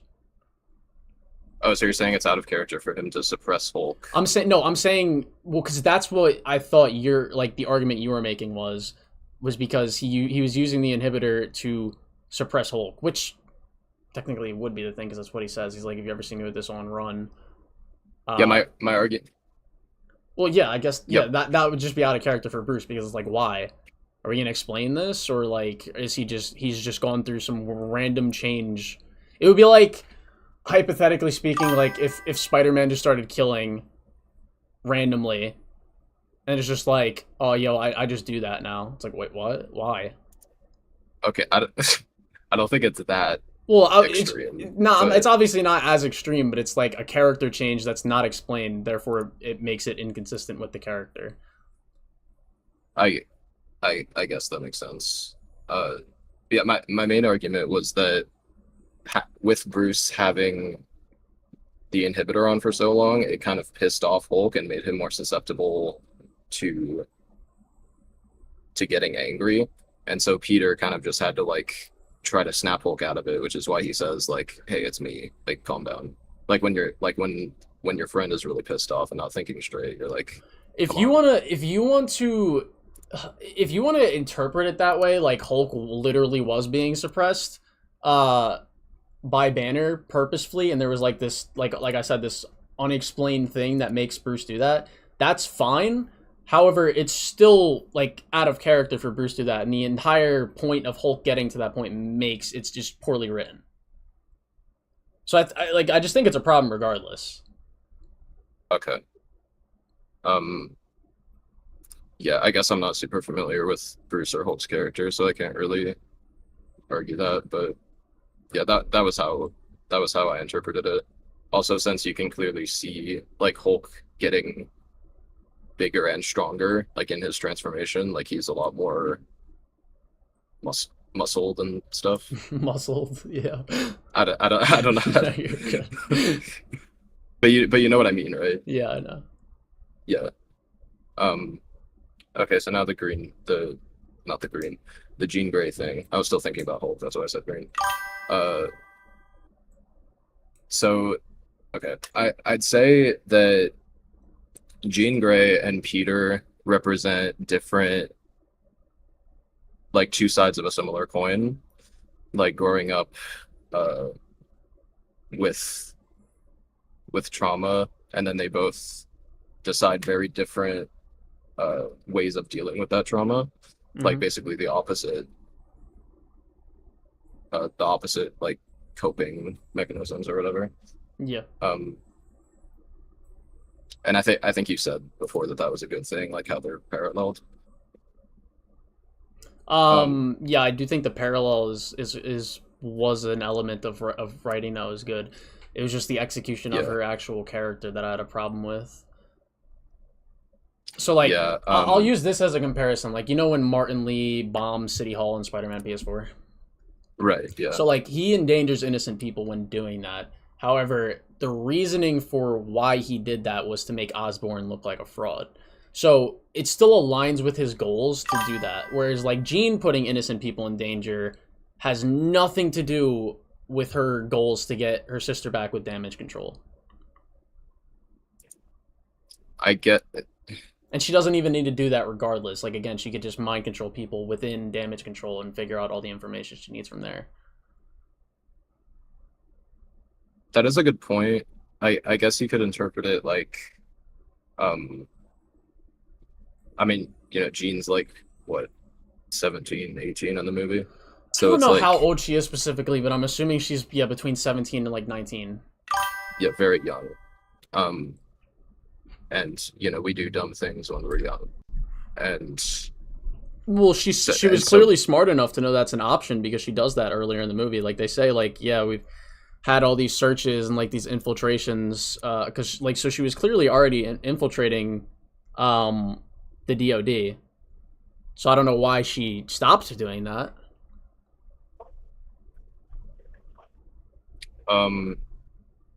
Wait, sorry, say that again. So you remember the point in the movie where they're like, yeah, we've had these intrusions of like this like people getting mind controlled and like all these searches about specific DoD things that like which was what Jean was looking for. Like that's telling us like she was already infiltrating DoD and taking over people's bodies that worked within there to get information she needed. But then she switches up to not doing that and then putting innocent people in danger for no reason.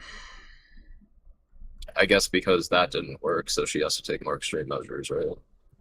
What the thing is, like, what was the point? So like, what was the point of getting Scorpion out of prison, for example? What was the Like, point of putting an innocent guy in the middle of the street for him to get ran over? I mean, yeah, I guess to justify this, you'd have to do a lot of like interpretation and not taking things explicitly said in the movie. Like if like you could say that she does it to scare damage control or scare Spider-Man. I mean, like, even if that's her motive, like, that stuff's like, still doesn't, like, she's doing that for no, like, genuine, like, you don't need to do right, that. Like the thing with MJ where she like where she becomes MJ. Yeah. Like I feel like she could have done that to like mess with Peter mentally. No, right, So, but the like, only reason that Peter was in her way was because she was putting innocent people in danger. Right. But like And he asks her multiple times, like, why are you doing this? What's your goal? And she could have easily explained it to him, but she doesn't. well, because she like well she sees that Peter is like defending damage control and like working. Yeah, but with he's them. even in the beginning of the movie, he's not working anywhere. Like, damage control has nothing to do with the beginning of the movie. I mean, technically they do in a manner of speaking, but like, what's it called? Like when she attacks the prison and literally commits terrorism against the fucking prison, like all he's doing is he's just being Spider-Man. He's protecting innocent people and stopping what he thinks is going on that's bad. Yeah, and so she probably like thinks that means that Spider-Man knows about. Well, do you think she doesn't know who Spider-Man is and like what he does? Like he's a hero. He just goes around helping people. I'm saying like she might have interpreted that as like Peter like knows what damage control knows about like her sister and everything, but he I don't just know how she would get that interpretation. well, because he's like fighting and protecting damage control. But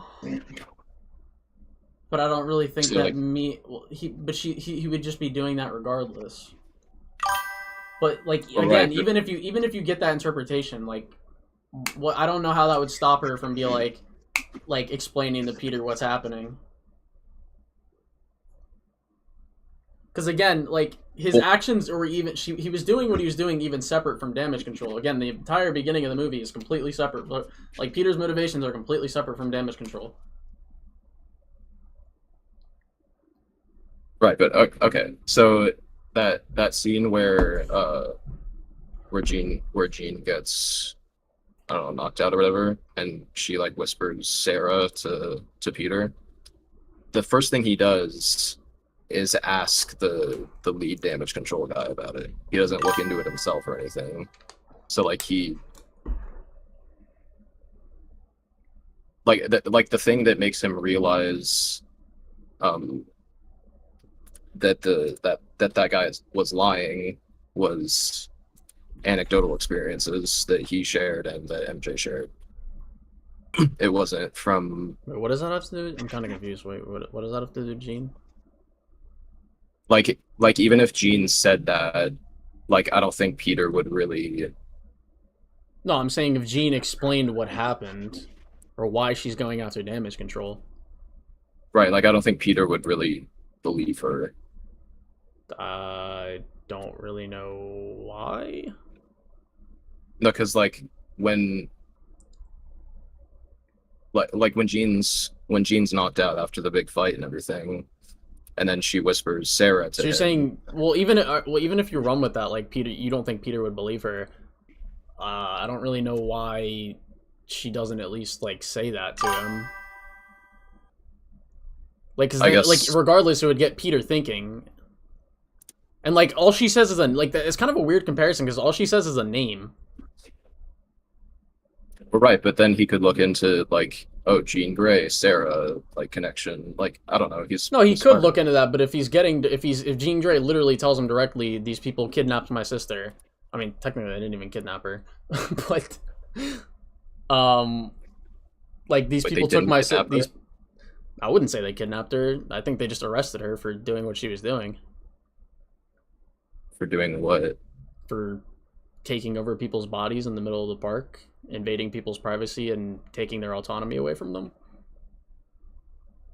Oh, I guess I thought of that more as like they were just like hunting down mutants.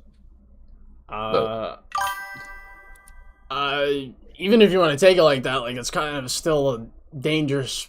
I mean, like that's just what they're doing. I feel like they would see them like they know that she's a gifted or someone with powers, and then if they're obviously pulling up to the scene, like I'm sure they have some sort of surveillance that are watching what they're doing, and then they pull like before they make their arrest. Well, yeah, sure. But like I don't think that's the like. When they captured Jean, like he obviously the intent there is to mess with her mind and figure out like what's good. I don't know. You watched the movie. You saw what he said. So I don't think when they got Sarah in that chair, they explained to her like, "Hey, you were messing with people's minds. That's not right, and so that's why you're with us now." Like I don't think that was the primary kind of there. Regardless of what the intent was, I mean, like, we don't know what she says to Sarah, so I feel like that's just kind of, like, what they say to Sarah, I feel like that's just kind of irrelevant. I'm not, I don't think what damage control does is necessarily defendable after they make the arrest, but the initial arrest itself is, like, makes sense. Okay, I guess, sure. Like, it would just be two separate, like, ulterior motives and the actual arrest itself, are two completely different things. Yeah, you're right. Okay, I did want to bring up how, like you said at the end, Peter like doesn't care that Jean isn't, like Jean is still out there, right? Wait, I'm sorry. Like, yeah, like he's just like him and Frank just kind of brush it off, or he asked Frank, and they just both kind of brush it off. It's like, is she okay? All right, cool. Then just doesn't inquire further, or like have any kind of sense of worry that she's still out there. Well, yeah, because that's kind of the only thing that matters. Because the entire reason, well, the entire reason that she hurt people in the first place was because she wasn't okay. So like if she was like, yeah, mentally... but again, like who's to say that she doesn't get to that mental state again and then act the same way? Well, then I don't know, why would she? Anything can happen. Peter should know that. You can be fine. I mean- you can be completely fine for a month, and then next month some crazy shit happens, and then you like you change. Like that's just life. Well, sure, but then like they'll be there for each other. How Because then how are they gonna be there for each other if he has no idea or even care about where she is? Well, I mean, the Spider Tracker app exists. So if How do you know that If she's she- gonna go to Peter? because, well, the entire point of like the Let me use this as a comparison. Have you ever Okay. been in a relationship, like a romantic not a relationship? super serious one. Well, regardless, like I think you can kind of understand. So like you could sell to your girlfriend or your boyfriend, I'll always be here for you. But then you don't necessarily, like, let's say you go through something and you guys are like apart for a while, or like not really in contact because whether it was a fight or you guys broke up, like despite you saying, yeah, I'll be there for you, like that person that you've been away from for so long and now you're going through something new, like you may feel hesitant to reach back out to that person. So like Peter has no confirmation that, you know, if something terrible happens to Jean again, that she'll just come back. She'll go to him, she won't lash out, do anything like that. And again, he doesn't even care about where she is. I mean, yeah, you don't know for sure, but that's just kind of something you have to. Well, it's a pretty big deal because if she lashes out Accept. again, like we saw what she does. Yeah.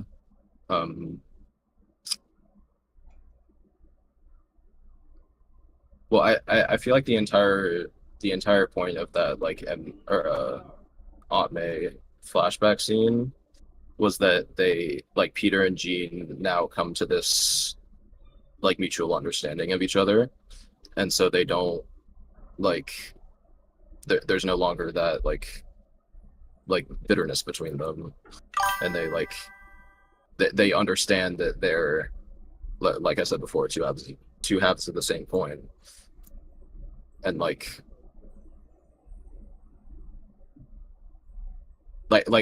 Frank at the end, I don't think cares that he almost shot Jean, but the only reason he cares is that he shot Peter. I agree, but And, like- at the same time, Frank doesn't have a care in the world that Jean is still out there. Well, I mean, He's just like, yeah, she kept you alive, and then Peter's just like, oh, cool. That's as far as it goes. yeah, that's another thing too. She kept him alive. Like I agree, she kept him alive, but again, like my point is like everything you said is fine. Like they come to a mutual understanding, all that stuff, but like surely someone that dangerous, Peter, like even if you want to say like he wouldn't want to give her consequences, which I don't agree with at all. But like even if you run with that, he has zero care that she's still out there. He has zero thought about where she might be. He doesn't like there's no scene where he's like trying to figure out where she might be, anything like that. So when you have someone that dangerous and like having one conversation with somebody like that doesn't necessarily mean you can trust that they're just going to be a completely different person. And like, yeah, Peter can have faith in people, but again, every version of Spider-Man has faith in people. That doesn't mean he doesn't give them consequences for their actions, and it doesn't mean that he fully trusts them to always do the right thing. That's why he puts them in jail, even if he thinks that like they deserve a second chance. So you think after that like Aunt May flashback thing where they have a talk and Peter literally takes a bullet for her, he would like the ending would have been better if he just threw her in jail after that? Yes. Wow. Okay. I mean, like in the sense of saying like not like throws her in jail so cold, but like explains to her like, yeah, you did all these things, but like, yeah, you still need consequences. Like he doesn't need to be cold about it, but yeah, just like I don't see what's wrong with that. Okay, I guess just agree to disagree then. I feel like that would have been kind of lame. Why, Like there though? wouldn't have Was it really lame? been. Was it lame in Spider-Man 2 when Martin Lee goes back to jail? Well, I haven't played Spider-Man 2 in a long time. I mean, regardless, was it lame in Spider-Man PS4 when Martin Lee goes to jail? Well, no. So then, but also like they didn't have that same connection that Peter and Jean do. Like, but yeah, but it's. I agree they don't like exactly have the same connection, but Peter still fully understands why Martin Lee does what he does, right? But like Miles wouldn't have what? Miles wouldn't have taken a bullet for Martin Lee. I mean, I don't really like what does that have to do with anything? Well, because Peter took a bullet for Jean, literally, and then like, it's like, hey, Jean, like I know I took a bullet for you and everything, and we really. Do you think Miles wouldn't save Martin Lee? Well, because he does in Spider-Man 2. Well, what is he? I mean, even in their like, he saves Martin Lee twice in Spider-Man 2. Wait, when? during the beginning of the game when Kraven attacks the boat, and during the end of the game when he is trying to kill Martin Lee because he's so enraged, and then stops because he comes to inner peace with himself, and then saves Martin Lee's life again. And it actually, in a sense, kind of does take a bullet for Martin Lee, because he uses all of his energy to make Martin Lee escape to go find the other Spider-Man, and then he winds up getting caught and imprisoned by Kraven for that. So, yes. In a metaphorical sense, he took a bullet for Martin Lee. And then after that, Martin Lee just goes back to jail.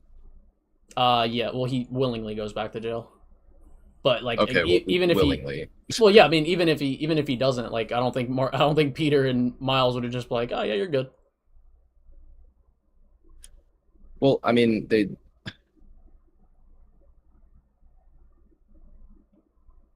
I don't know. I feel like, well, whatever. Okay, I feel like this conversation's pretty much done. I mean, yeah, we can say that. I feel like it's just agree to disagree. It's fine. Yeah. All right. I hope you for coming on. I hope that wasn't too painful. I tried to be in good faith and everything. No, I get where you're coming from. I just disagree. Yeah, fair enough. All right. Thank you. All right. Good talk. See ya. See ya. All right. We'll finally bring in Mr. B reviews. If he's even here.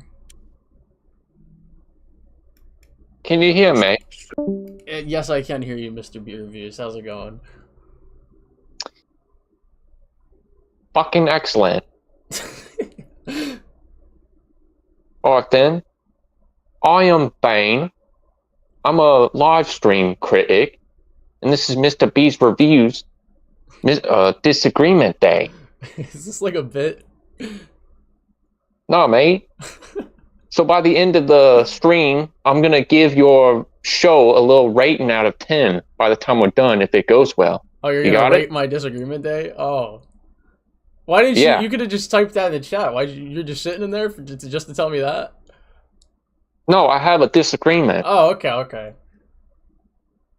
So with that in mind, are you ready? I am ready. Then let the debates begin.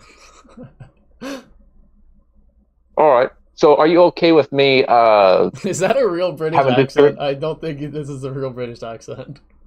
Yes, it is, mate. You sound like half Australian. You sound like half Australian, half British, bro. I know you're not. I know you're capping. Okay, mate. I'm not really. That was an American laugh. I heard it, bro.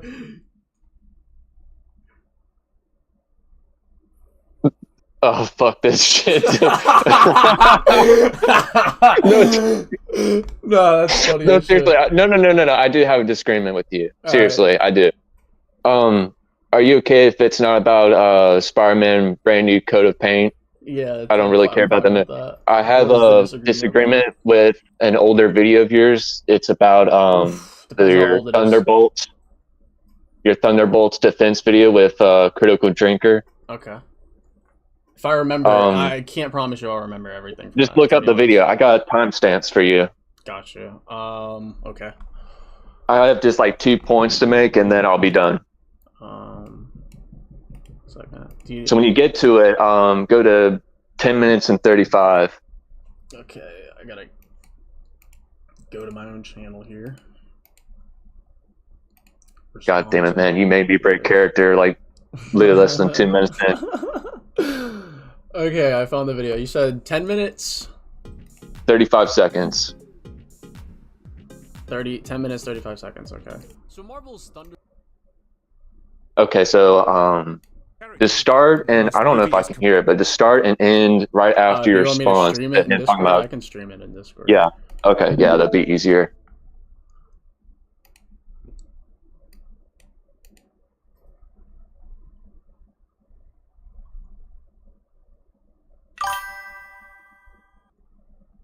Are you ready? Yeah. Okay. Completely fucked. Ghost is a character that I barely even remember from Ant-Man 2, so this would have been a perfect time to give her some actual personality and a narrative arc. Instead, she does almost nothing throughout the whole movie. Her powers are nerfed whenever they'd be inconvenient to the plot, which is most of the time, to be fair. I don't hear anything right now. Are you trying to... Oh, wait, you can't hear mine?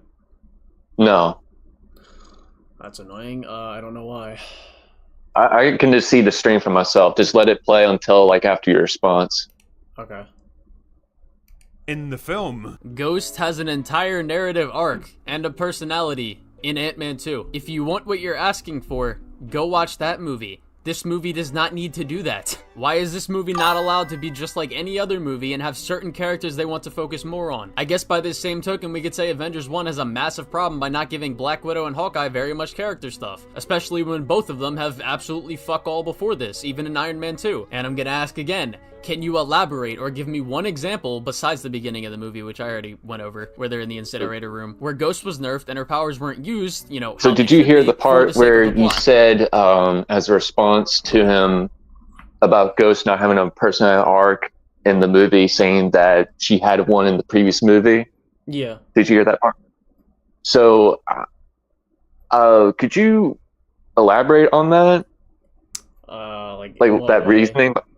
Well, so, like, I mean, my reasoning was kind of what I just said in that video. Like, so he said that he didn't remember fuck all about Ghost or whatever, that she really had nothing in Ant-Man 2, but she did. Like, she had a full character arc in that movie, and we got her backstory and all that stuff. But that doesn't mean she can't have no, I'm not saying you can't say, I'm saying it's okay to not have her be a big focus in the movie compared to the other characters like Yelena Bob, US Agent. Like, they don't, I agree they don't have to have like a big importance. Go ahead. Well, I brought up Avengers as an example because while Black Widow and Hawkeye have some stuff that like gives them more like information on their character and they're enjoyable characters, there's not really like much for them.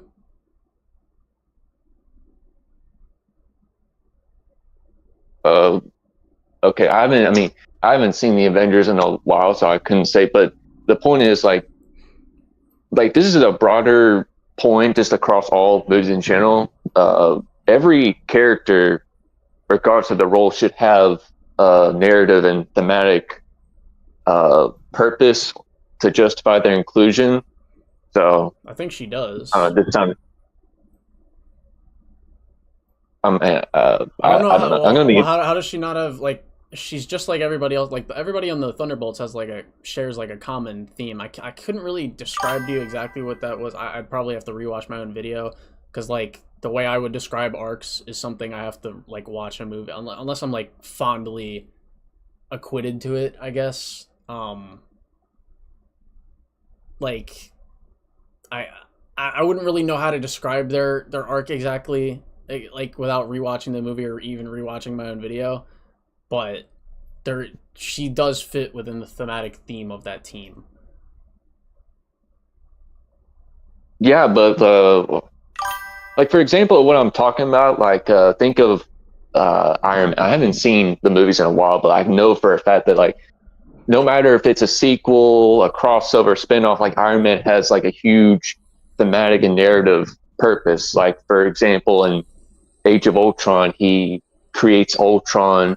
That leads to the final battle where Ultron gets a bunch of people killed, and that whole thing bleeds into Civil War, where he has another huge arc about trying to fix his mistakes. Yeah, and that caused the events of There's also a lot of characters in Civil War. Don't have much stuff. Spider-Man doesn't have a lot of stuff.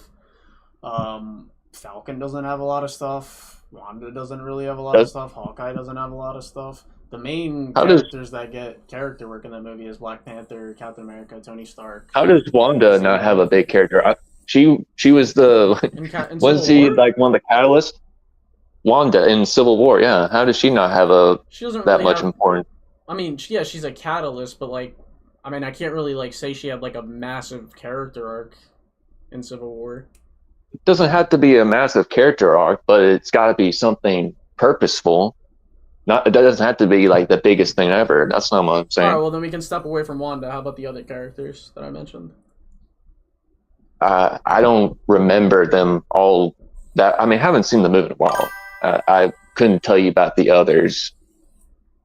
I mean, you're Bucky. Like, you're like portraying it as if like Ghost doesn't like do fuck all, like she does like fuck all, or like her purpose in the movie doesn't make sense when she does fit thematically with the theme.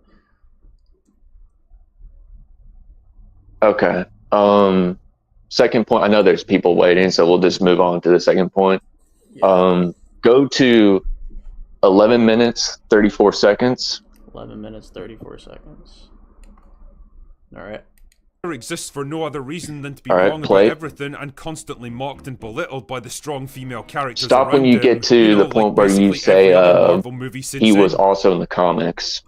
Okay. John Walker exists for no other reason than to be wrong about everything and constantly mocked and belittled by the strong female characters around him. You know, like basically every other Marvel movie since Endgame. Or he exists because he has a shared conflict with your the rest of the characters in the group, delayed, so I don't know when you'll pause, so just let me know. And also he's a part of the Thunderbolts in the comics. And I like how you said he's mocked and belittled by all the Winter Soldier and conflict with the rest of the characters in the group, and it makes complete sense for him to be in this movie after Falcon and the Winter Soldier. And also he's a part of the Thunderbolts in the comics. And I like how you said he's mocked and you said the Thunderbolts in the comics part, stop.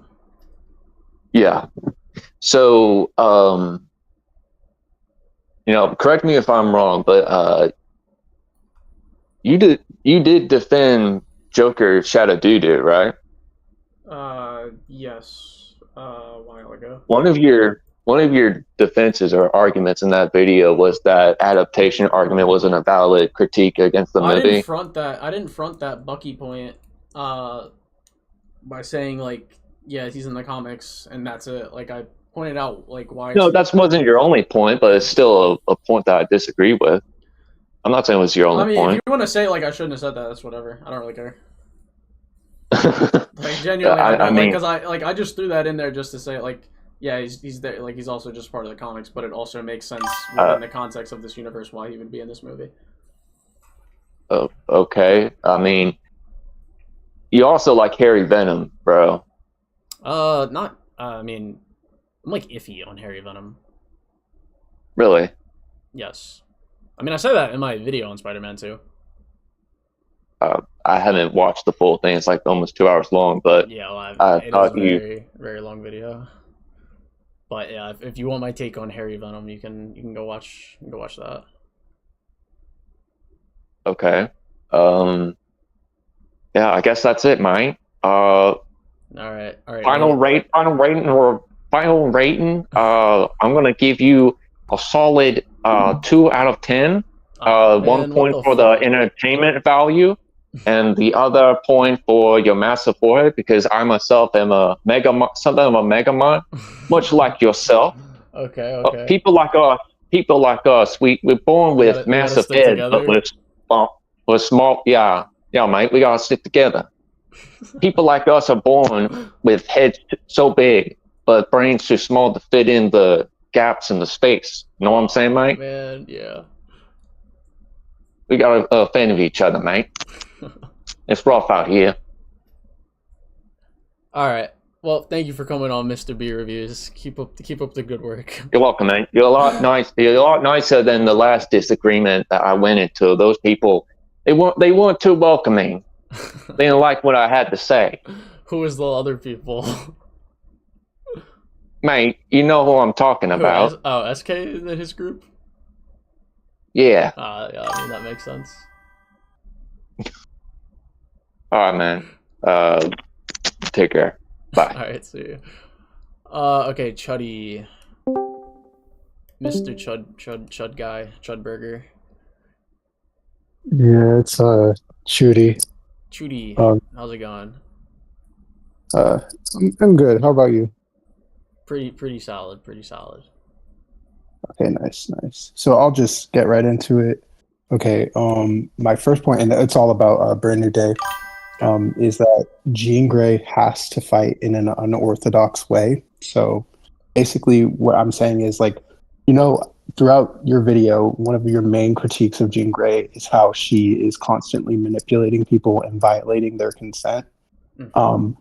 But the reason she's doing that is because of the limitations of her power set. If she's doing that to people that it makes sense for, like how she uses it to infiltrate damage control, that makes sense. I'm not saying that it doesn't.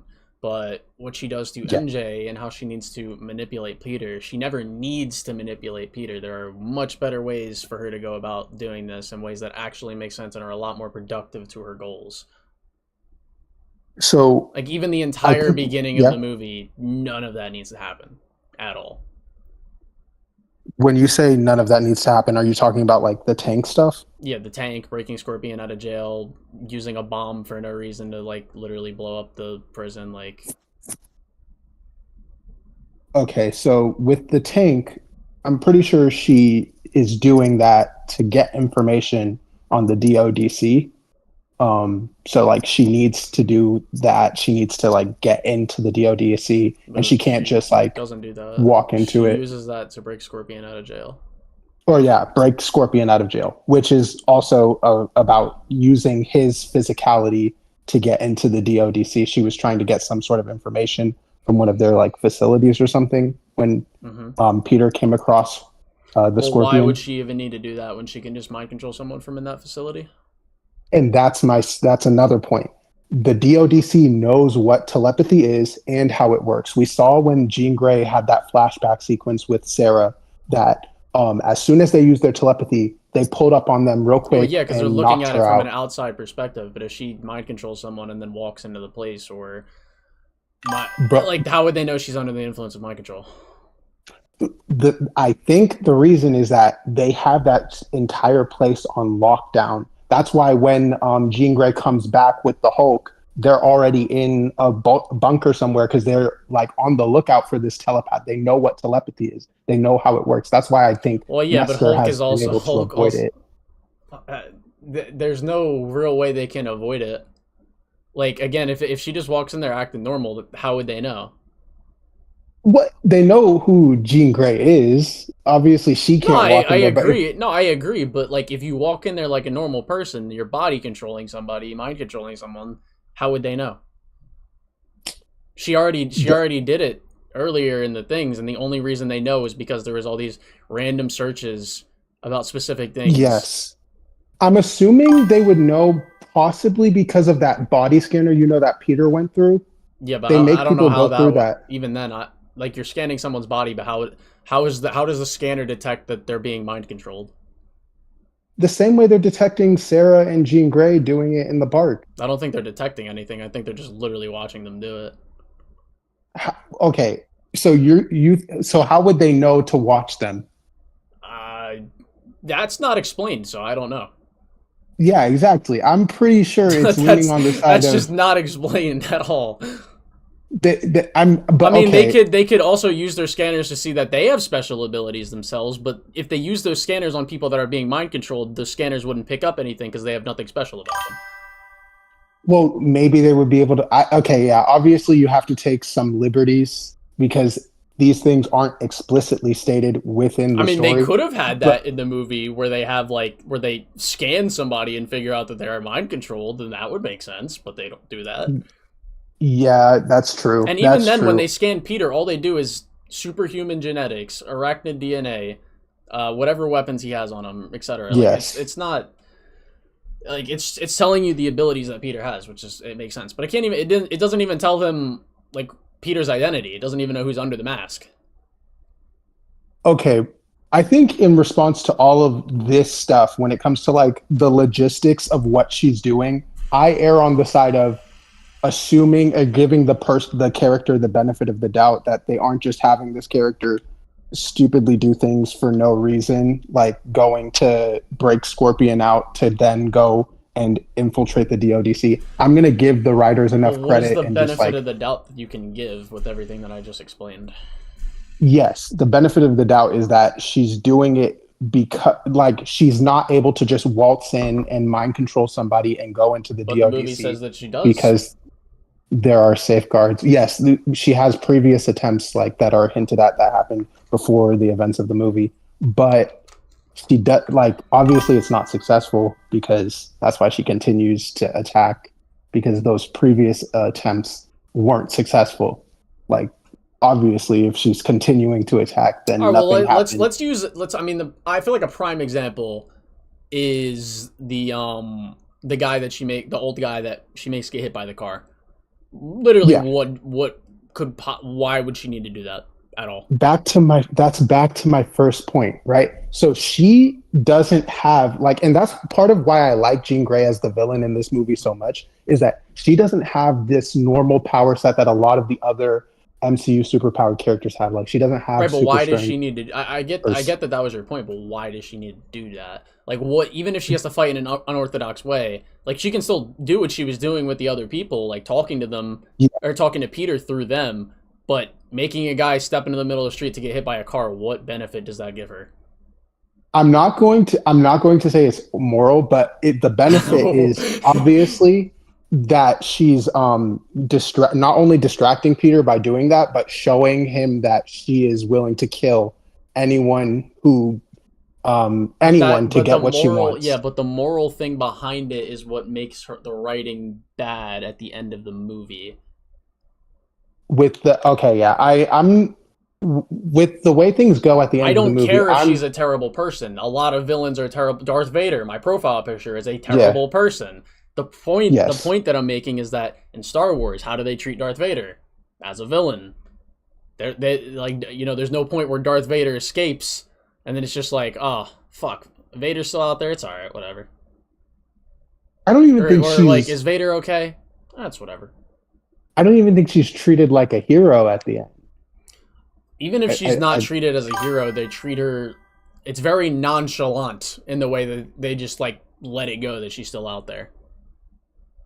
There's no sense of urgency whatsoever. They treat it as like, oh yeah, she made this. She did her one irredeemable act. It's like, okay, cool. So does the movie? Like they literally treat it as if like she's just all good now. It's like it's whatever. I don't think it's all good now. Obviously, right? Like it's left open ended because the build up to X-Men. I mean, yeah, they're gonna build up to X-Men, and that's why I think they treated her the way that they treated her. But still, let's say they had Martin Lee as the villain of this movie. Do you think that, and Martin Lee had literally written the exact same way, do you think that there would have been a scene where Martin Lee is just on a bus at the end of the thing, does this one redeeming act, and then Peter's just like, that's whatever, as long as he's okay? I mean, it honestly depends on the story. No, I think the only reason they wrote her like that is because she's going to be a hero in the MCU. And you can still write a character do terrible things and then make them a hero later. It's completely fine for you to do. It's just a matter of how you handle their character in that appearance where they are the villain. It's like, yeah, for all we know, like maybe they could write a story where Mr. Negative doesn't go to jail at the end. I don't know. But what I'm saying is with Jean Grey and what she did, like, I agree morally speaking about like the stuff with the guy with the car, but I think logically she's doing it this way because that's what her power set is. Like she doesn't have the luxury of fighting in a way that's like not grimy. I don't like think when you she have needs a power to like literally. this. I mean, the only thing she'd be doing is showing Peter how serious she is, I guess. But like, again, she already did that earlier in the movie. Like she already did that, and she doesn't need to do that regardless. Like I don't think she thinks Peter's a fucking moron. Like, yeah, you can obviously do some crazy things if you can literally control people's body. Yeah, true. But I mean, she doesn't literally surrender until she has possession of MJ and threatens to like kill her and stuff, and that's when he relents and he's like, "Okay, you know what, you win." Right, but the only reason Peter is doing that is because of what she did earlier. She put herself in that situation. Okay, yes, true. Like with the tank, that is what started him like looking into her. Yes, but she also knows that he's working with the DODC because all of his rogues gallery is going to their facilities and stuff. No, they're not. So like they're at the raft. Well, they were with them because that's how the hand. They were got in. No, they weren't. There was no Spider-Man villains in the DODC facility. Because that's how the hand. They didn't have them. That's how the hand got employed by the DC. Is that after Spider-Man fought them, they got recruited. Yeah. Because they were being imprisoned by the DODC. So obviously Spider-Man's been working with the DODC, which is why she would be at odds. Even if he thinks that he's helping the DODC, yes. Like, all she needs to do is explain. Like, she'd have to be a fucking idiot to not think that Spider-Man's a good person, right? So if she explains her situation, even if she wouldn't think Spider-Man would listen at all, why not do that at all?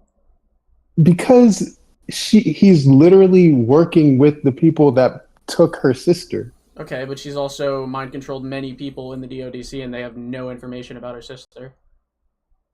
Yes, but like that's why I'm saying like she wouldn't trust Spider-Man because I think she might think that he's a good person in the sense that like he's a good guy generally, but if he has to choose between siding with her and siding with the DODC, I don't think she has any reason to think that he would side with her over the DODC. I don't think from her perspective she would see things that way. Okay, That's so why she try that, and if he doesn't, then do what you need to do.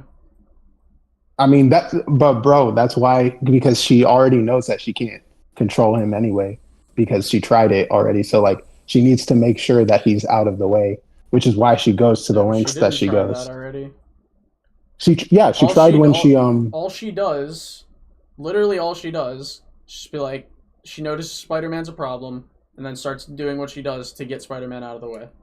She doesn't try to explain herself. She doesn't explain why she's doing what she's doing, any of that.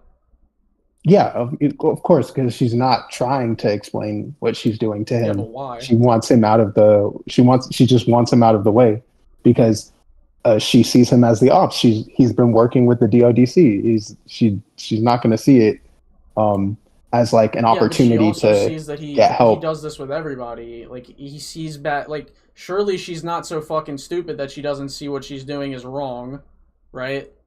And that Peter's going to help regardless if the DODC is involved or not.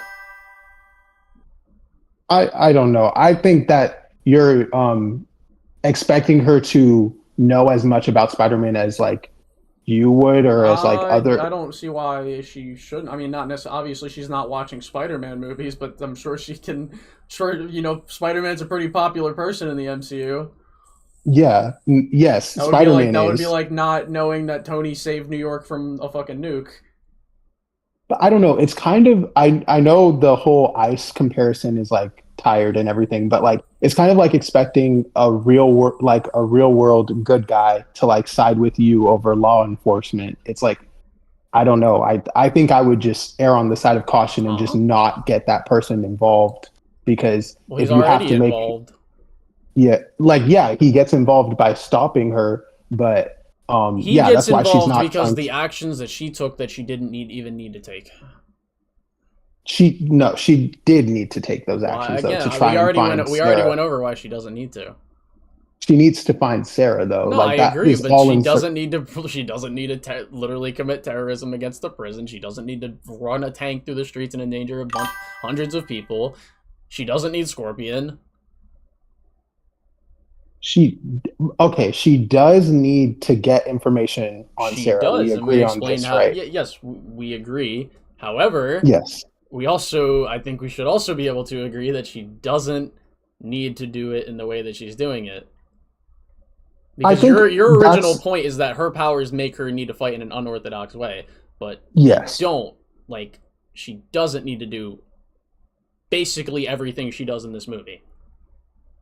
I think there's a lot of ambiguity as to the level of security that the DODC has over where Mesker was and where they were when Jean finally got to like their central location. Why is there ambiguity? What needs to be ambiguous about security protocols? This isn't like, ambiguity normally comes from like a character themselves, not like important security things that create holes in a villain's plan. Yeah, because obviously if she's not just waltzing in there with a mind-controlled person, there's a reason, is what I'm saying. Like, yeah, it wouldn't just... and they need to explain that reason for it to actually like make sense.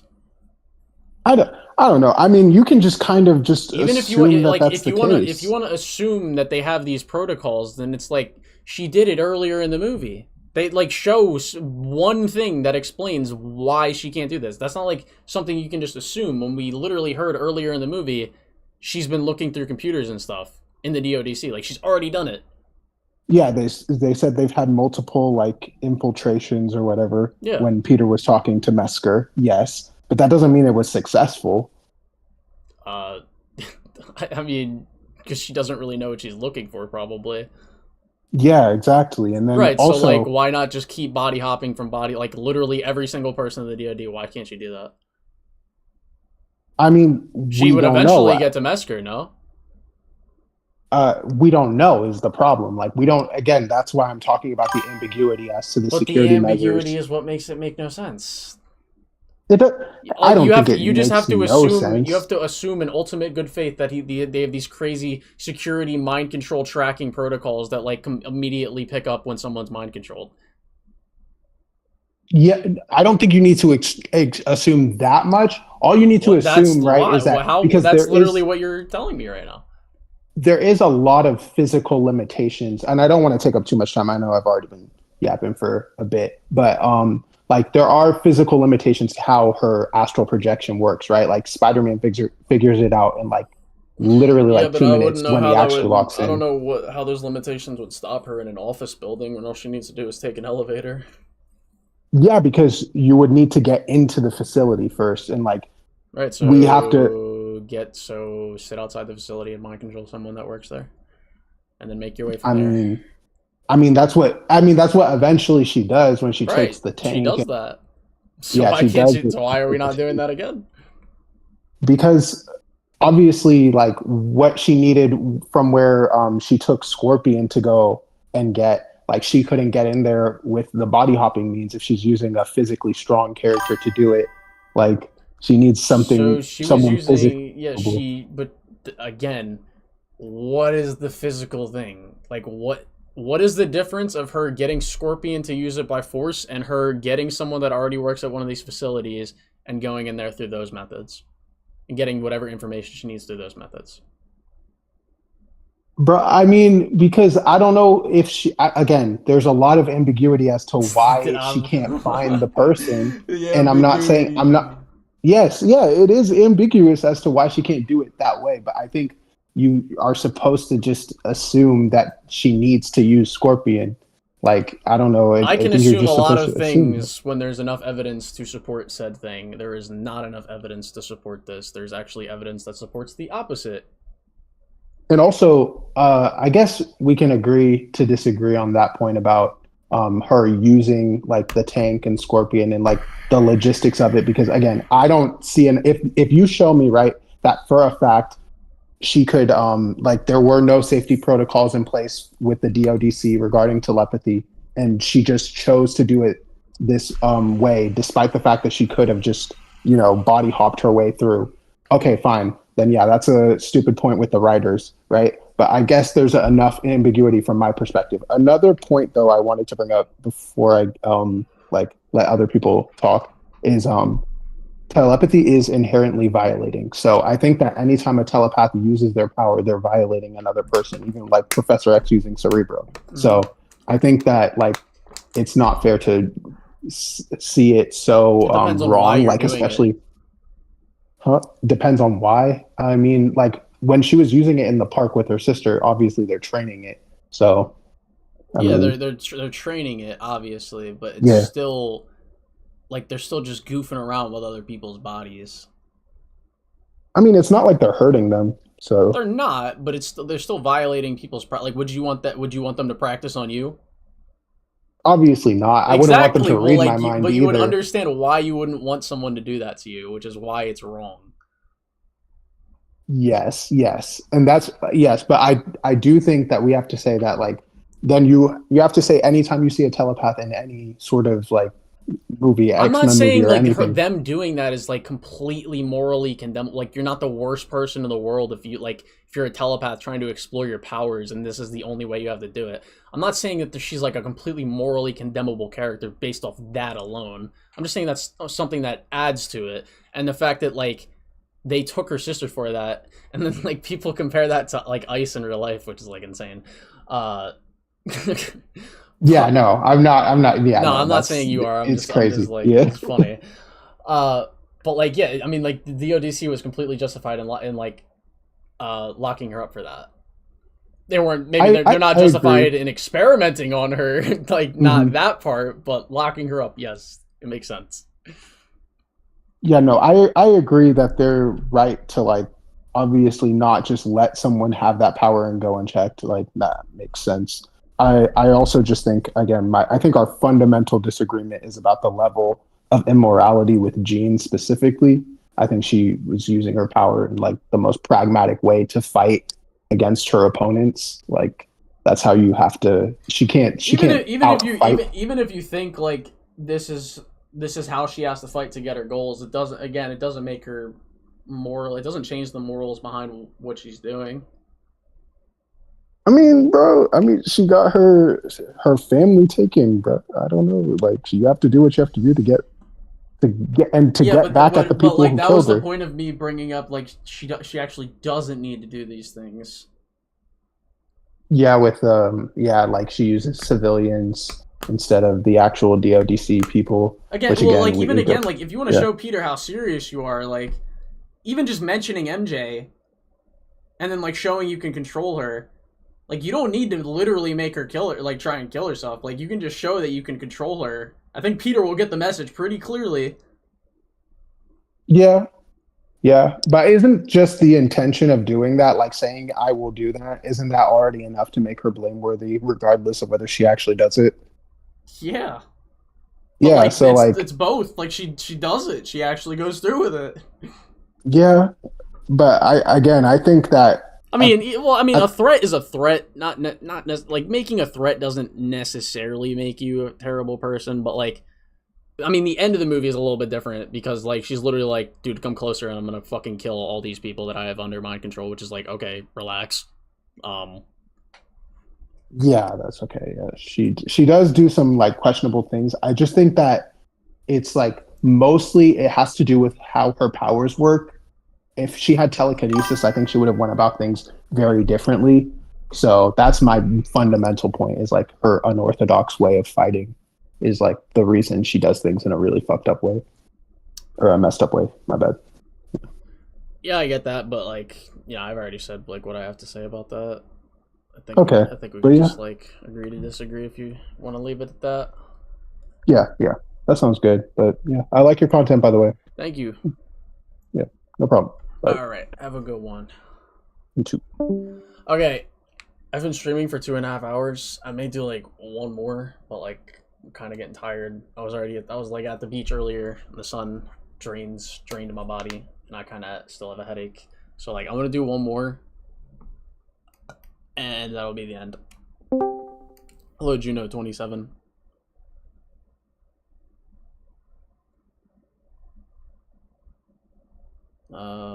I don't think he's here. We'll give him the 15 seconds. Gene is 100% evil, lols. There's no point arguing this particular aspect. The Avengers with the weakest writing is obviously Hawkeye and Black Widow. Yeah, they do definitely have the least amount of character stuff. I think Black Widow's best character work is honestly Age of Ultron. Regardless of whether she actually does it. Oh my god. Wait, what? Yeah. But I didn't even know I was in here. Hello, what is your disagreement, Juno27? No, I was gonna say, for starters, it's been a minute. I don't know if you even remember me, but like, we met back in 2023 when the whole Spider-Man 2 game came out, and shit. Jay's friend. Jay's friend. I used to go by like 2023. Oh, And then, if anything, if camera absolutely turns away, the, me. But so I'm looking at a floor. I don't I don't know the floor. Yeah, no, I don't know why my camera not throwing her, but no, I'm a Jay's friend. We talked about on Spider-Man 2 at some point and everything. Okay. I think you even followed my old page. But regarding this movie, actually, this is why I have to say, because I don't think the movie's necessarily bad. I don't think it's terrible. I personally, I give it a 7. Bad. I think it's just mid. Like I gave it like a 5. See, I gave it a 7.8. I think if I throw my enjoyment, I think if I throw my enjoyment of the particular things in the movie, I would bump it up to a 7. But I'm just talking about what I think the movie actually is. Right. But I honestly came up here because I'm like, it's regarding the Jean Grey thing, right? And I've seen a lot of discourse online for Jean Grey, and I'm like, I just got one question for people, which is, if people generally believe what she did in this movie is like irredeemable and like wrong, do people keep that same viewpoint for Finn from the Miles game, Rafe from Mortal Kombat 1 and 2, and Black Cat? I don't think so. Like, I don't really think the argument is like people say like, yeah, she does irredeemable things, and like in a sense she does do pretty unforgivable things. That's not to say that she can't become a way better person in the future. Like, I don't think anybody's really arguing she can't go through an arc where she does change for the better. But even the characters that change for the better, it doesn't just erase the things that they did before. So I don't really think anybody's making the argument that like, yeah, you can't redeem this character. But more so the argument is like, it's really hard to sympathize with her. A lot of her motives don't really make, or like a lot of the things she does doesn't really make sense for her motives, and she puts innocent people in danger for like really no reason. I'm tweaking. No. Okay, no wonder my shit is like. Okay, that's right. Okay, wait, I think I do remember you from TikTok. Yeah. Yeah. But no, I say like, because I've been going live about it, and I'm like, the reason I can't get on Jean Grey too much is because like her whole entire thing just like, to me, parallels to what Finn in the Miles game was doing. Because like Finn went on this whole Ven's quest because her brother got back by Roxxon, and she was really just trying to hit up the Roxxon bases. Now, granted, did she put people in danger, like with the bridge and so on and so on? She did, but not necessarily. No one really got killed. To be fair with Finn, though, she was doing the way she went about. Anytime, like, obviously her giving the weapons to the Underground was the biggest moral condemnation of her character. But the other things that she does, like the bridge happening, that was Miles' fault. It wasn't intentional, obviously, but Finn wasn't exactly, like, that wasn't Finn's intention for that to happen. All she was doing was trying to steal Roxxon stuff. But, like, even the end, like, when Harlem gets blown up, like, she doesn't believe Miles. So, like, that's really where it kind of stems from. I don't really think that's...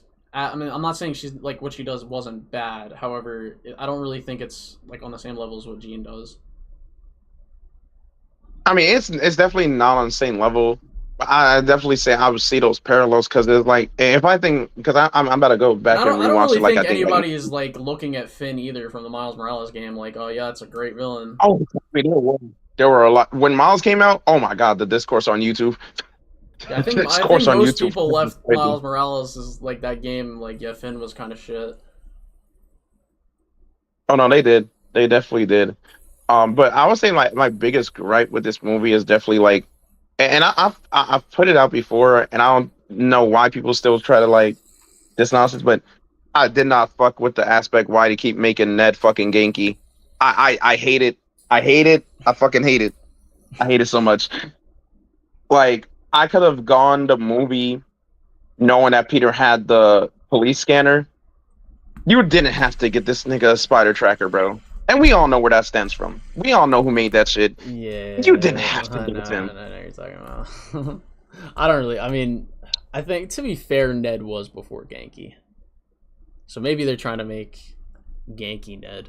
I mean, Ned was, but the problem with it was like Ned in the comic books is like one Ned in the comic books isn't even like a like tech genius. He's more of like a photographer for Daily Bugle that was Peter Parker's like co-worker. I mean, Ned's not even And then, really like, a big deal in the Spider-Man comics, to be honest. Yeah, and then they didn't even become friends until like the whole like post Carnage thing where like Miles and them show up, which I think that's like the absolute Carnage thing, but that's where they really started. Like then they're like showing us like they were really friends, but the only friend he really had that technically used tech and shit, but he never really helped him out, would be like Harry because of the the Osborn thing, and then like you could say like Reed Richards and them because they're like the Fantastic Four and shit. I do think for Brand New Day, like this is to me definitely one of the better Tom Holland Spider-Man films because I did not like this nigga in Homecoming. I think it's probably for me. It's between on a technical level, it's the best Spider-Man movie, yes, from Tom Holland's thing. In terms of its writing, I think it's probably right next to Homecoming. No, writing could have been better. I'll even say writing could have been better. And everything. But do you think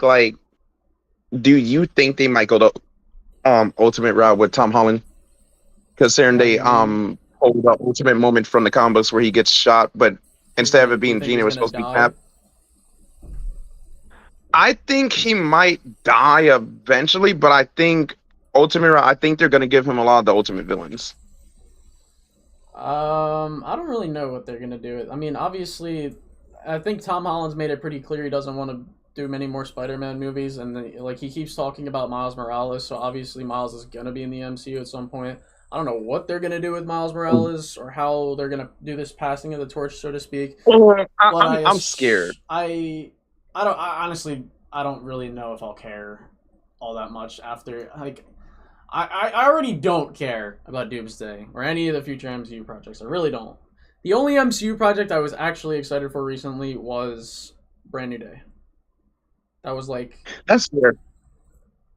Like Doomsday, like, there's I don't care. I don't care about Doomsday. I don't care about Secret Wars. I don't care about anything. I mean, there's like zero build to freaking Doomsday. And even though people will try to sit there and say there's not. Doom as a villain, there's no build-up. The Incursions, we knew the Incursions were coming since, what, Loki? So it's like, Incursions... Even the Incursions are like a little... They're kind of messy. But, I don't know. And then, I've been the biggest advocate for, like, I want to see a Miles in MCU, but I'm actually fucking scared. Because they don't cancel fucking Wonder Man, and Wonder Man's supposed to get a season 2. We all know what happened to fucking Jonathan Major Kane, which I still think that's a fumble on Marvel's end. I'm hearing that freaking what's her name? Monica Rambeau's supposed to have like limited screen time in freaking Doomsday, and they're damn near just sidelining Anthony Mackie's Captain America for Steve Rogers. I am scared that they're going to give Miles the treatment of giving him one movie, but then just canceling the rest. Someone said Miles won't replace Peter in the MCU. Don't worry, Marvel won't throw away Peter just because of Miles. I mean, that's not how Tom Holland's talking. You know, Tom's expressed on Marvel because like if he retires, he wants them to do a Miles thing. But then at some point he did also say he wanted to do like an on-screen thing with like his Spider-Man helping out. I'm sure there is going to be a passing of the torch thing where they're in the same thing together, like if that's really what they're going to do, but I don't know. Can't say for sure, and I can't say I really care either. No, sure. How did you feel? Because I know for one part of this movie it was kind of like, how did you feel about the whole Peter MJ thing? Because that's one thing that kind of like took away my enjoyment of the movie, but something that's like a nitpick is the sexual assault. She read the note. No, now you're not the note. Like she read the note, he like what he put and why he had to do anything, and then she's deciding like, you shouldn't have made that decision for me though. But it's like, you know why I did it though. You read them. I don't really think it the movie, I think I understand where she's coming from. I like obviously don't, and I don't really think she's like fully. I don't think she hates Peter for it. Really, I think she's obviously like doesn't like that because like I mean, who wouldn't? Who would read? I don't think anybody reasonable would read that note and not have like somewhat of a similar reaction. But like she lets Peter into her life again, so she's clearly not like, you know, super upset about it in that kind of like malicious sense, I guess.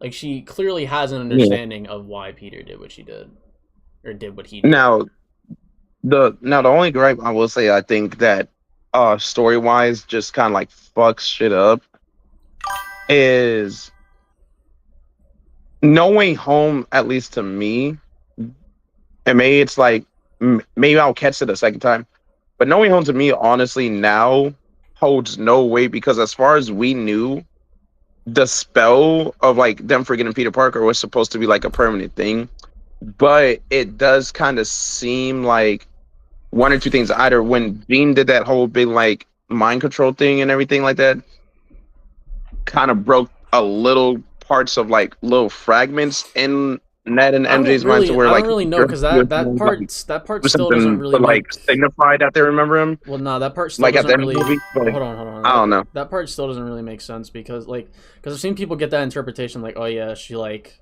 brought back some of their memories and that's why MJ's crying and that's why Ned remembers Peter. I don't even think Ned really remembers Peter. I think what they were trying to go for is like when he says Peter, he like sees that like he like catches that Peter is Spider-Man. I don't really think he like had this like come to Jesus moment where he's like remembers everything that him and Peter went through. Because like Jean says earlier in the movie, there's not a single memory of Peter in MJ's head. Yeah. Well, that's only for MJ, but she never said that for Ned, so it's kind of like, well, I mean, that's what makes me think. You would logically follow that it would be the same. It's just the way it's just the way they paint it at the end of the movie because like there's a quick moment where he kind of like Ned kind of blinks, kind of almost like remembering shit, like memories are coming back, and then he's like, oh yeah, Peter, because they do the handshake. Again, I would more so interpret that really as I don't think it will.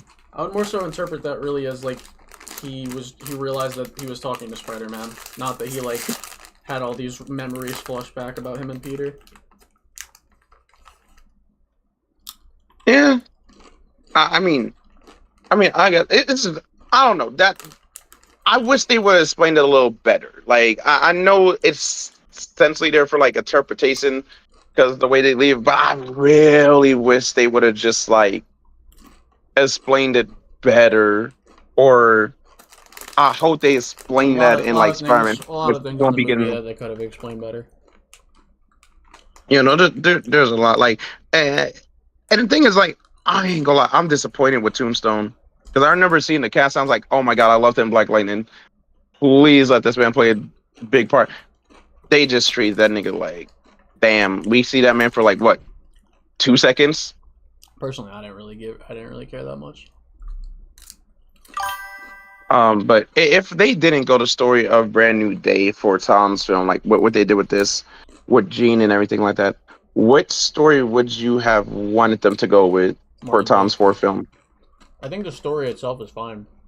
I think the execution of the story is what is my issue. No, for sure. And I would have definitely done something similar to what Spider-Man PS4 did, because this movie already follows the themes of that game pretty heavily. Yeah.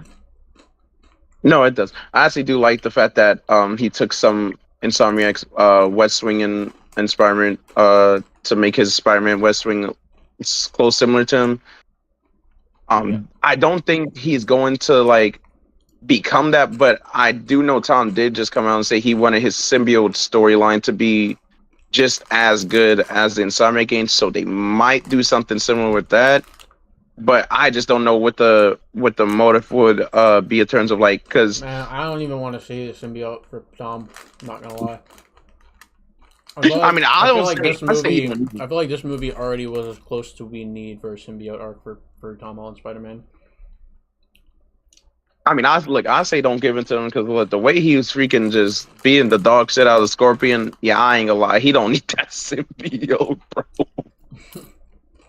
All right, he don't need it. If you don't have any other disagreements, I think I'm like I'm like kind of tired, so I'm like, I'm gonna end the stream. No, for sure. But that no, those weren't really like the only disagreement that came up. But no, it's good seeing that you're still doing your shit though, because I've been following your YouTube and shit. Thank you, I appreciate But that. I'm gonna catch a game. All right, see you. Thank you for coming on. Well, I have a Dorito in my mouth. Does anybody have any more questions from the chat that you would like to ask before I end my stream?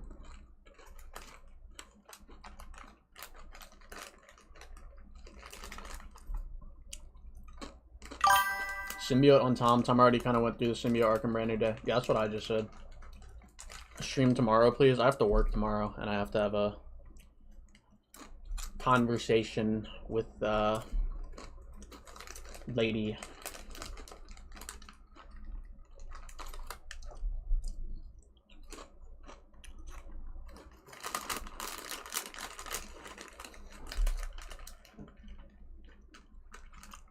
How are you in SK? No different.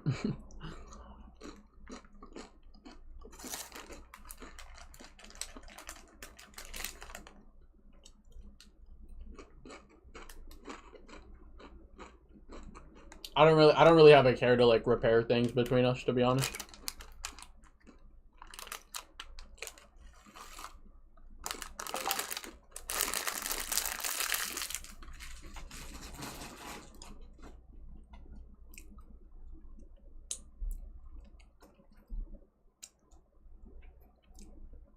All right.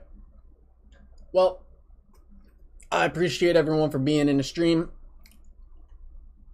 And maybe I'll do another Disagreement Day stream for Brand New Day. I don't know. Really depends on my free time. But yeah, I appreciate y'all for being here. And yeah.